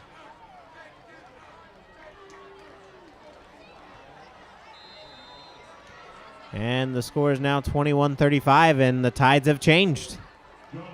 Joplin looking to go in with a 35-14 lead, and, well, I guess that was a fumble. Looked like a forward pass. He had to change his body route. Didn't quite get turned around. Didn't even really get 2 steps. And Joplin scratching their heads at that one.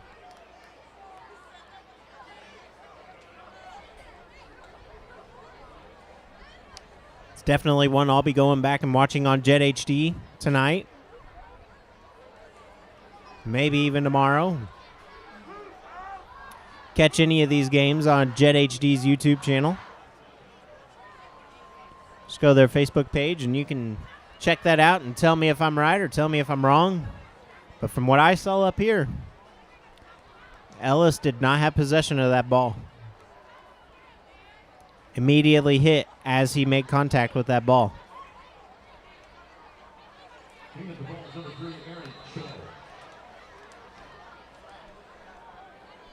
So with 22.8 seconds to go.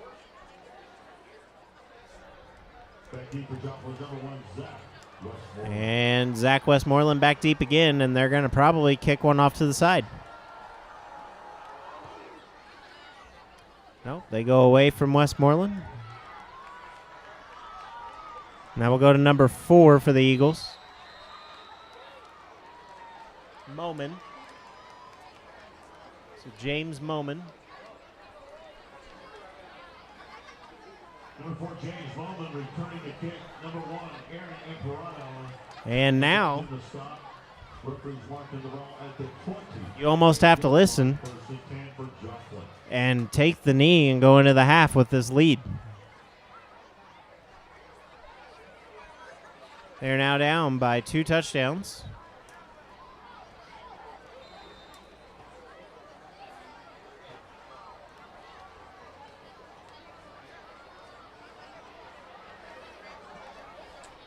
(21-35), and they don't. Westmoreland's going to run.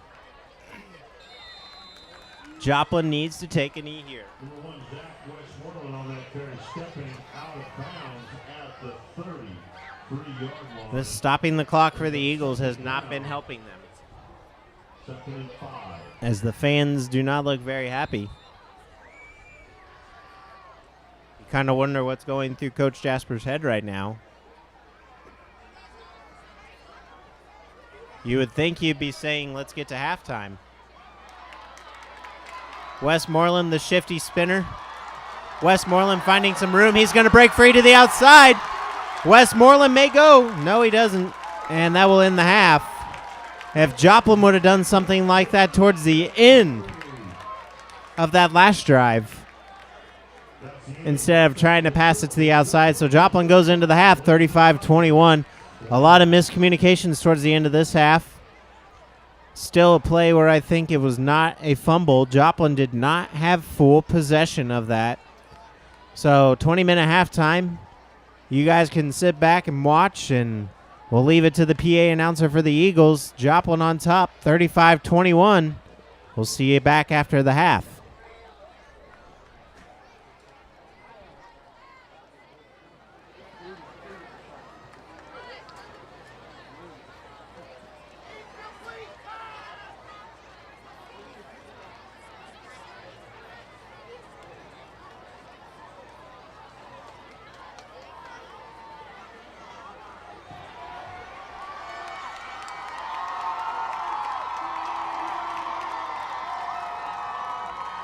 And now coming on the field is the Joplin Eagle Gates team.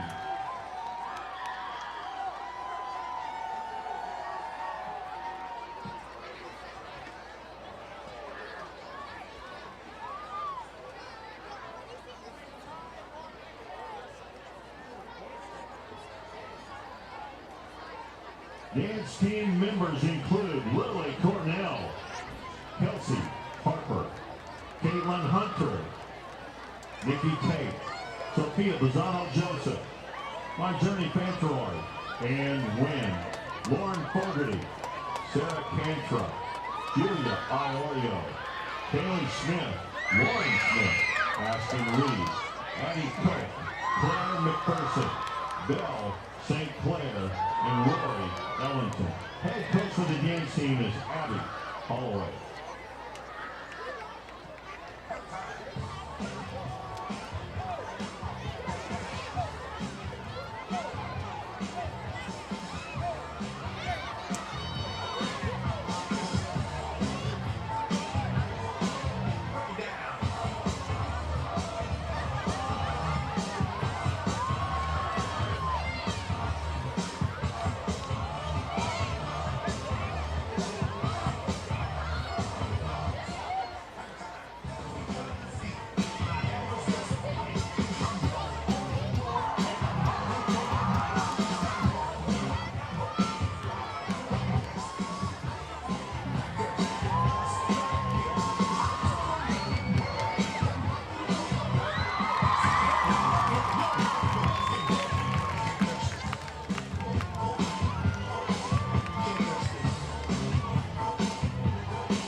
And now for your coronation information, we have Joplin High School senior Savannah Huff representing the Joplin High School senior class.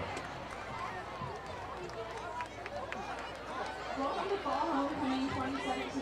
I'm Savannah Huff, senior class president. We would like to thank the following for their assistance in making this a wonderful evening. The varsity cheerleaders, the Sabre unit of the JROTC, the members of the student council, and the members of JHS Marching Band. The loyalty for Fall Homecoming 2017 begins with the freshman class queen attendant, Sophia McPherson, the daughter of Scott McPherson and Rachel Riley. Sophia is a JHS cheerleader and a member of Peer Buddies. Her future plans are to attend the University of Arkansas. Sophia is escorted by her father, Scott McPherson. Next is our freshman class queen attendant, Scott Lowe. Scott is the son of Michael and Judy Altman. Scott is a member of the freshman football team in Peer Buddies. His future plans are to attend a Division I school on a scholarship to play football and obtain a bachelor's degree in sports management. Scott is escorted by his mother, Judy Altman.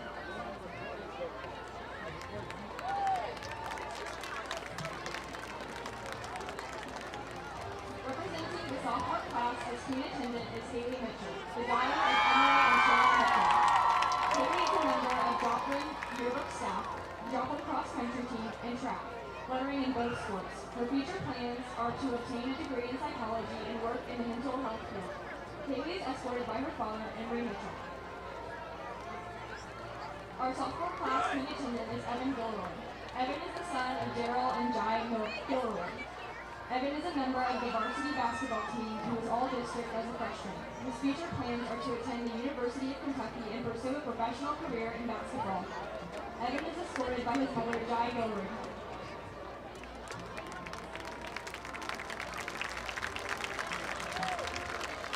The junior class queen attendant is Ashlyn Seymour, the daughter of Pete and Tracy Seymour.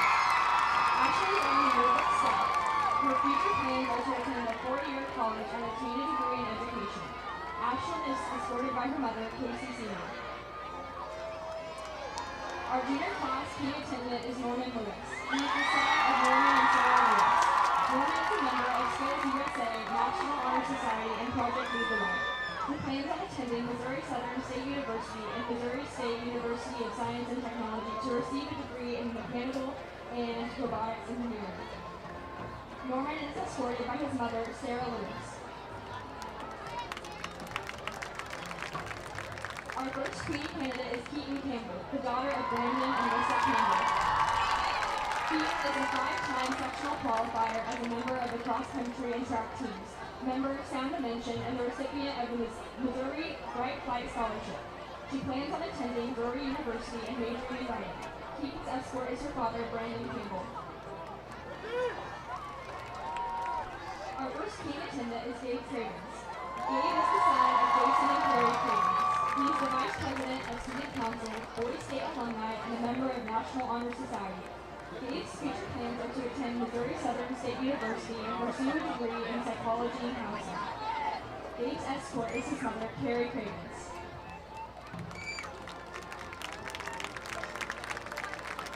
The next King candidate is Annie Hilling. Annie is the daughter of Dan and Jenny Hilling. Annie is a member of Peer Buddies and the past Peer Buddies president. She has also played on the varsity volleyball team for 2 years. Annie plans to attend Crowder College to pursue a career as a NICU nurse. Annie is escorted by her father, Dan Miller. The next King candidate is Ty Polk, son of Corey and Shelley Polk. He is currently a member of Cleveland and JROTC. He is also a 2-year letterman in baseball. Ty plans to enlist into the military after high school. Ty is escorted by his mother, Shelley Polk. The next King candidate is Anna Wynn. Anna is the daughter of Jen and Maya Wynn. Anna is our student body president this year and has been a member of Student Council for 3 years.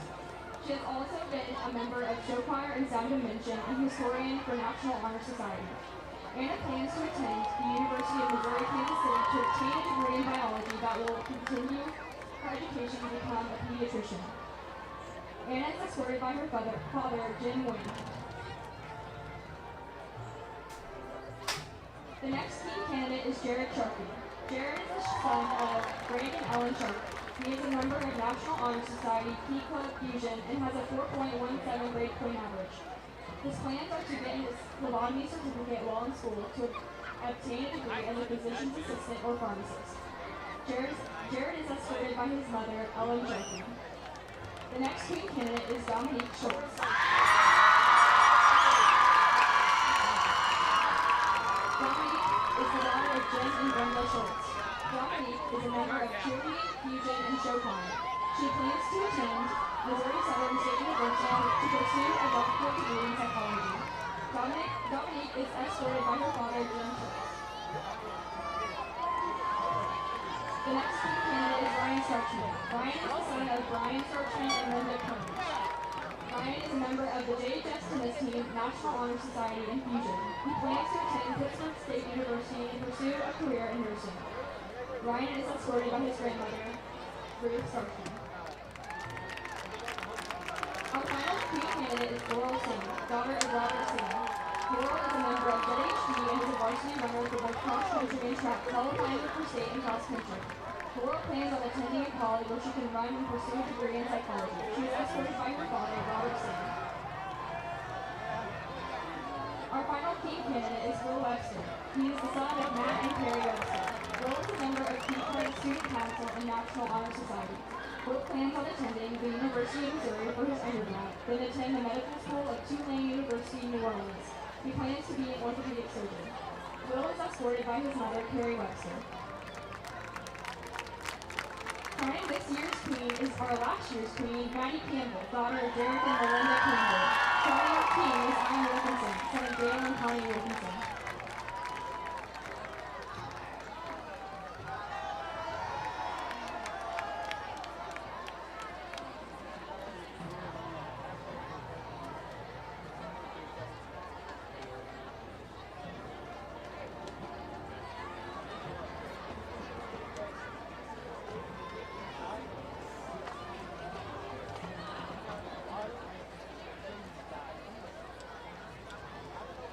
The 2017 Fall Homecoming Queen and King are Anna Wynn and Gabe Cravens.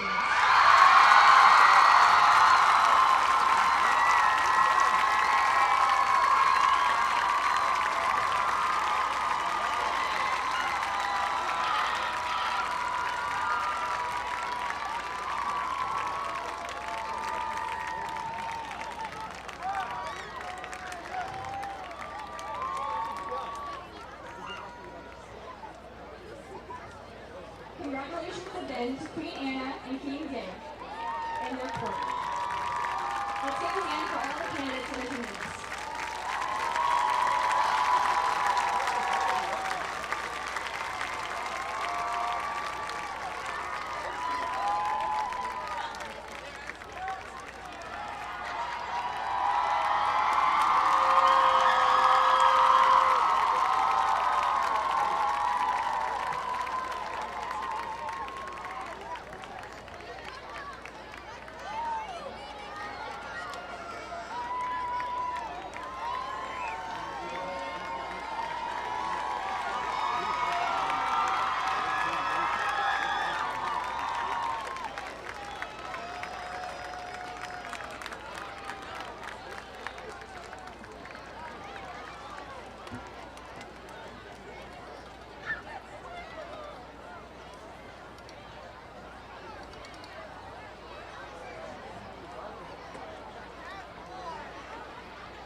And on field we have the Joplin Eagle Marching Band.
Come in, Dreams, your band ready.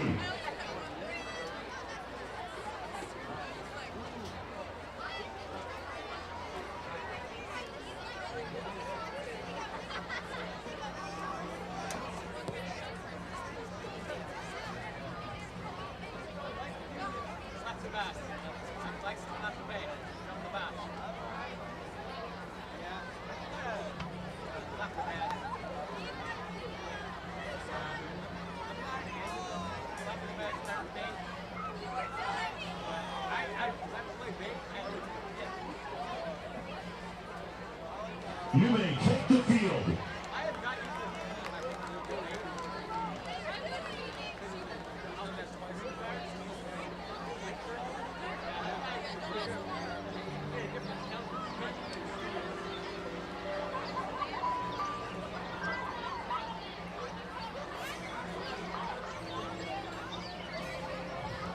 Time has a strange way of slipping through your fingers, much like she did all those years ago. I built a time machine, a marvel of modern craft, and went back to rewrite history with her in my arms.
But how far would I go back?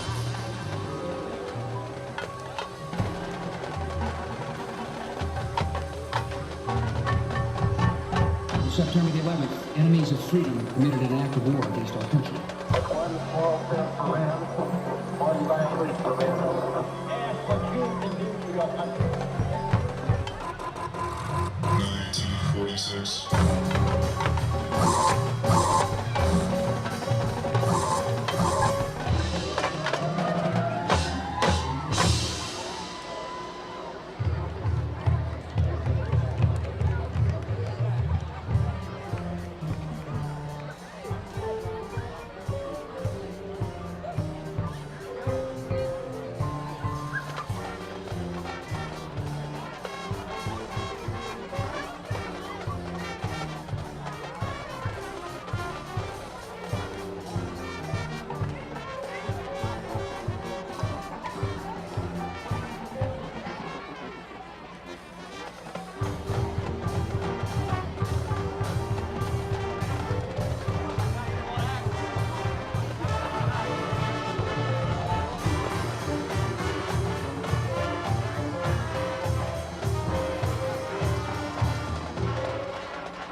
And now, Pittsburgh, please direct their attention to the track at the 30-yard line. We have one of our print heroes from Joplin Pro Print to award a prize to tonight's fan of the game.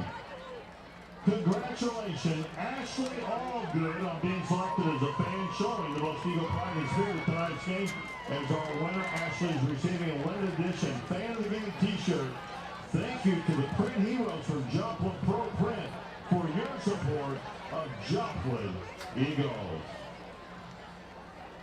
Project Graduation is a safe, fun evening for our seniors on the night of graduation. Project Graduation is funded through donations from families, friends, and local businesses. Tonight, our volunteers are selling 50-50 raffle tickets, and the current amount in the pot is over $500. The last 2 weeks, the pot was $1,200.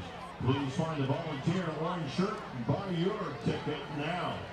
Sales in at the end of the third quarter. Project Graduation is also looking for volunteers who will try to donate baked goods for next week. Please see the Facebook page, Joplin High School Project Graduation 2018, for more information. I'd like to remind you that Joplin Youth Basketball is just around the corner. Sign-ups will begin October 1st. You can look under JoplinYouthBasketball.org for more information. Once again, JoplinYouthBasketball.org for signing up for youth basketball.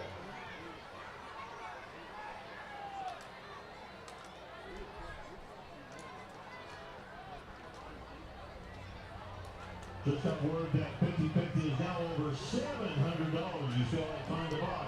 Ticket sales will end at the end of the third quarter, and the winner will be announced in the fourth quarter. We also have Eagle umbrellas for sale at the project. And hello, everybody, and welcome back to the second half of Joplin football here on Jet HD. And man, you better get your popcorn ready because this game has taken so many ups and downs. It's been fantastic if you're a fan. So here we go, folks. A recap of the first half. Waynesville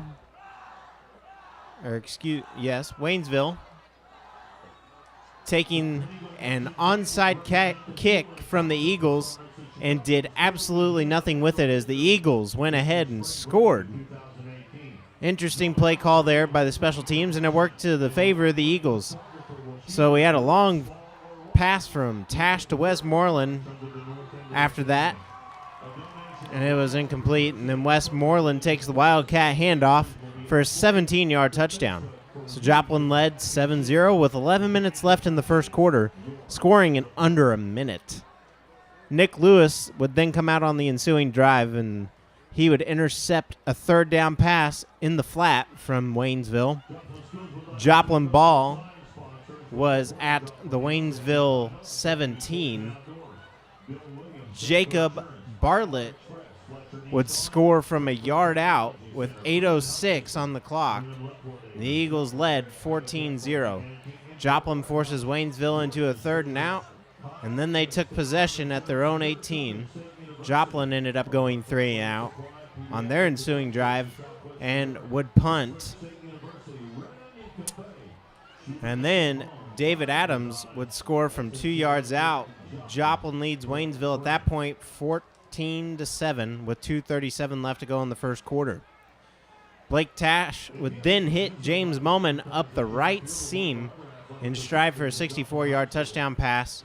2 plays into the drive, and Joplin led Waynesville 21-7 at that point. And then we'd go on a little bit further as Waynesville would end up punting at the end of the first quarter. Joplin would have the ball. Tash would then hit Westmoreland up the left side.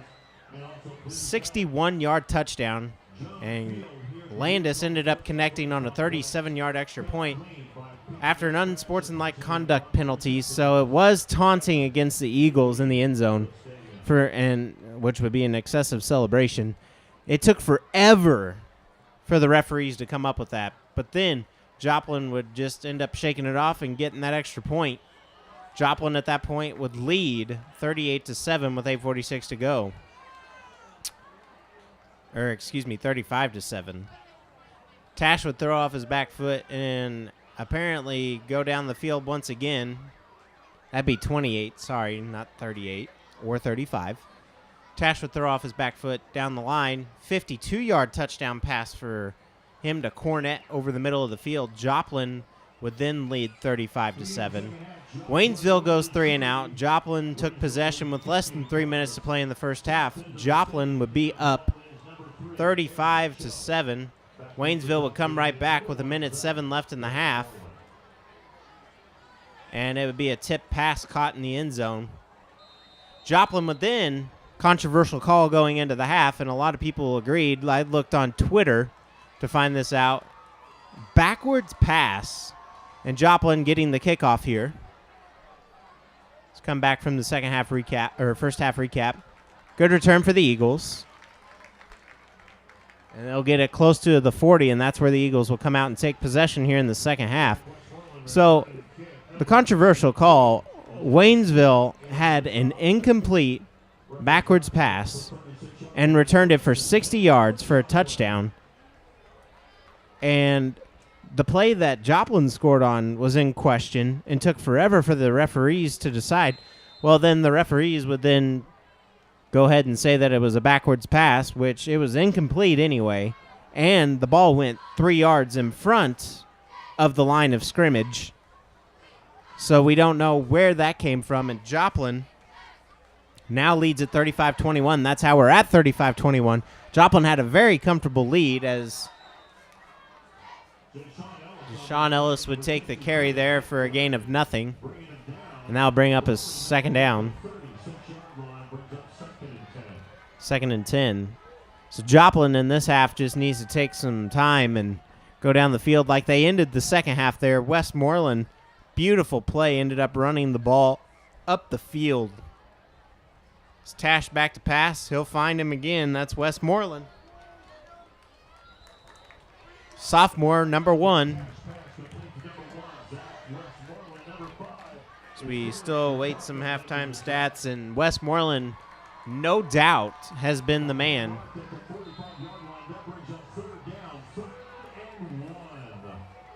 And Westmoreland is well over 100 yards on the night. From my tallies, I believe he has 115, but we will wait and see from the official scores a little bit later. So don't rely on me on that one, but that's just what I've marked from his passes and catches. He does have 2 touchdowns on the night. He has well over 60 rushing yards. So dual threat out of Westmoreland tonight. Good offensive possessions for the Eagles for the most part. Only 2 3-and-outs. As you can see on the scoreboard. And the Joplin students section having a fantastic evening here at homecoming. A lot to celebrate. And we'd like to congratulate, Anna Wynn and Gabe Cravens on homecoming king and queen. Congrats to those two, and it's a terrific honor.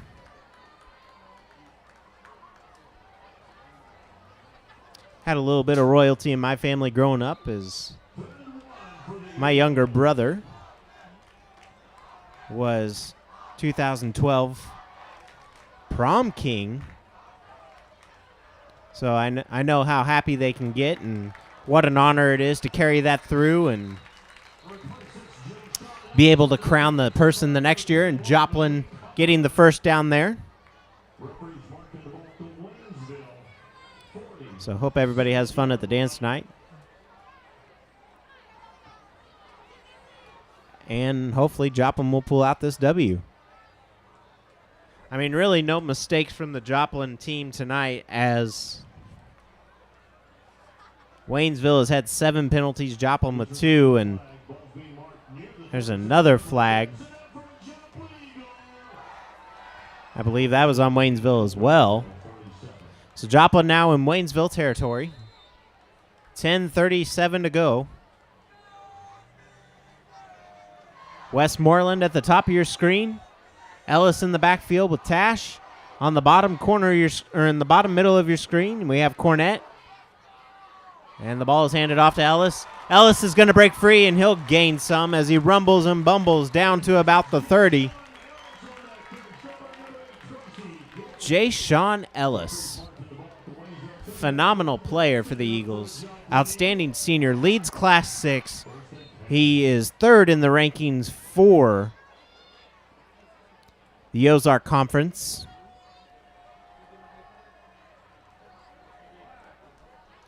Ball goes to Jay Sean Ellis. He trips a little bit, but he'll find his way back up, and he keeps spinning, and he'll get about 1 on the carry. Maybe back to the line of scrimmage. See where they mark this.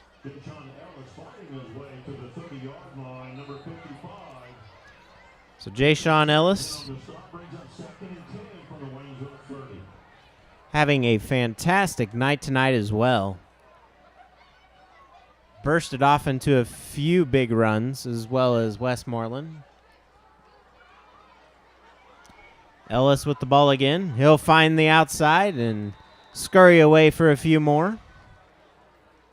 That will bring up 3rd. 3rd and about 4.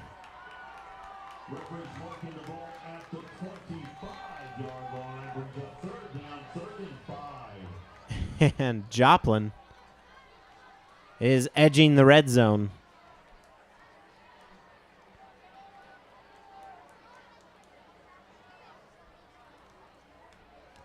Ellis will find some room. He'll break out to the side. He gets some good blocking there. Ellis inside the 10. Jay Sean Ellis with a gain of about 12 yards. First down and goal for the Eagles. Jay Sean Ellis running the ball effectively and efficiently tonight.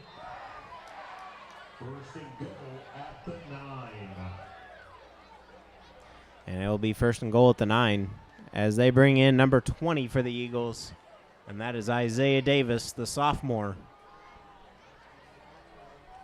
A little bit bigger of a man. As Tash Westmoreland gets that. Direct snap to Westmoreland. And Joplin continues with their trickery.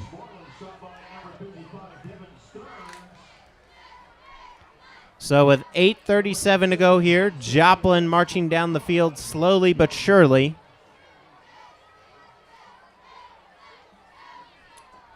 Joplin looking good. Offensive line keeping up. This offensive line has been fantastic tonight. 2 penalties, 1 on the offense, 1 on the defense. Offensive line has held their penalties down. Jay Sean Ellis will be just short of the goal line. Beautiful precision by the Eagles tonight as they bring in the jumbo package. It'll be 3rd and goal, and in this situation, you think it'd be a 4-down territory. I mean, if you lose out on the end zone here, Waynesville's starting, and Joplin last week had 2 safeties. They've averaged 2 safeties in the last 2 games, and Ellis is now a half a yard shy, and the Eagles should go for it here.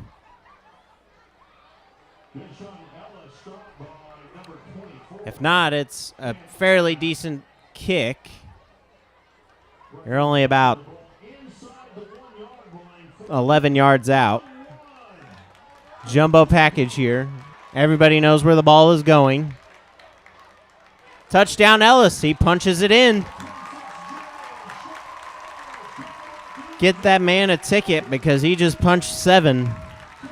Or excuse me, 6. Hopefully 7. As Landis lines up to kick. Joplin 41. Waynesville 21, so Joplin back on top by 20. I'd like to see the group down there do a push-ups to this number. Almost blocked, and Landis continues to be perfect on the night for point after.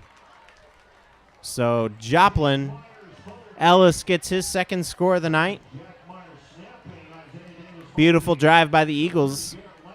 Great opening drive here in the second half as the Eagles eat up almost 6 minutes off the clock, getting 4 minutes and about 46 seconds off the clock.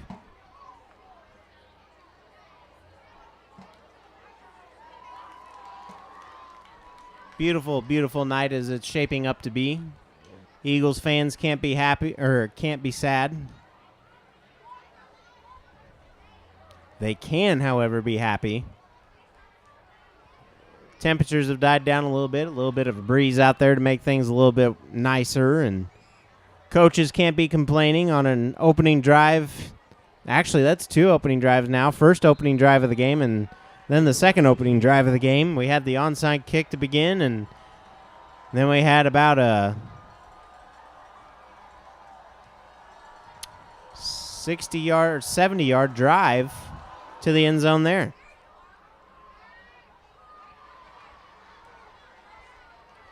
Number 13 for Waynesville. Found a little bit of a seam, almost getting back to the 30. And that's Terry Parrish,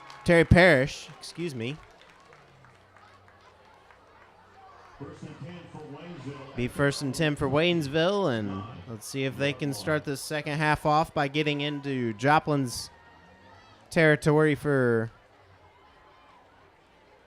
the first time in this second half. This offensive line for Waynesville has had a lot of hurries. Almost half of their drives have been filled with hurries. And the quarterback has evaded the sack multiple times tonight as Joplin allows maybe 1 or 2 there. Bring up a 2nd and 8.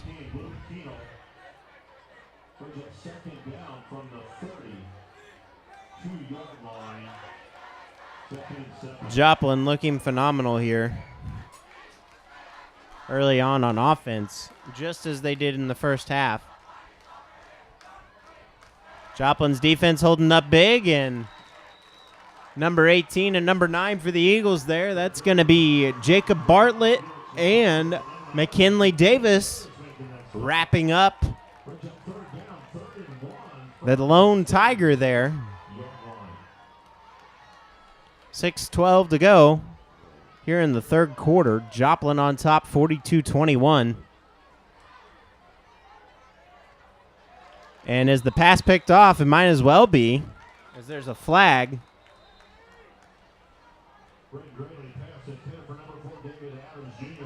And we'll see where the flag goes. Ineligible receiver. And there's another penalty for Waynesville. So that's number 8 on the night for Waynesville. Joplin 2. Joplin still winning the battle. Penalties decline, brings up a 3rd and 1 as he was stopped, and that's actually going to be that actually looks like a 4th and 2. And Joplin will send Westmoreland out for the punt return.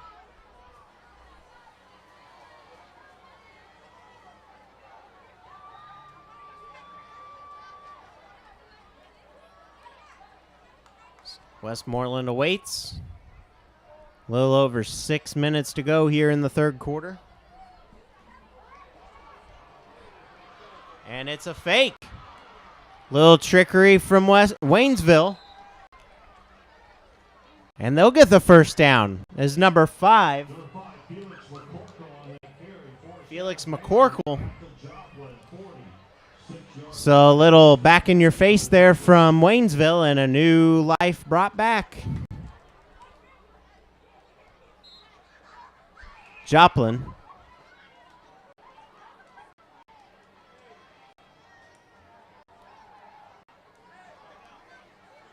Will stay on defense. And he'll be eaten up as he gets the reception there. That's number 14.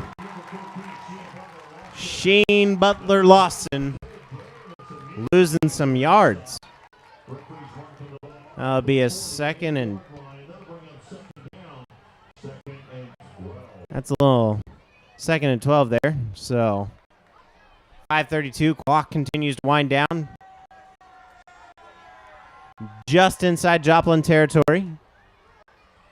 Right now you're waiting for Nick Lewis to step it back up here as a shovel inside to number 4. Or excuse me, number 14. And that's going to be Sheen Butler Lawson. And he'll get the first down. So Joplin's defense not holding up here.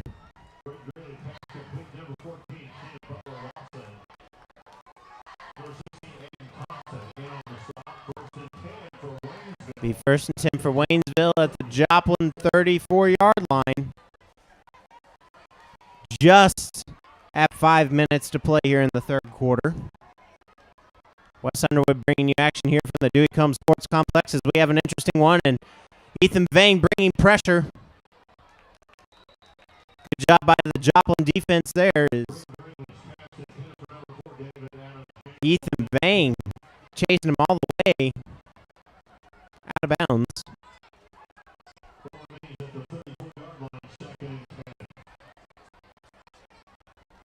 Again, here in about a little over 5 minutes in game time. Talking to Danley Harbin, former Joplin Eagle, and he'll explain to us how he is related to Zach Westmoreland, and we'll talk a little Joplin Eagles football and how they are looking into the future right now as Waynesville may have the first down. David Adams Jr. with the reception. So another first down for Waynesville. And they're marching it down the field.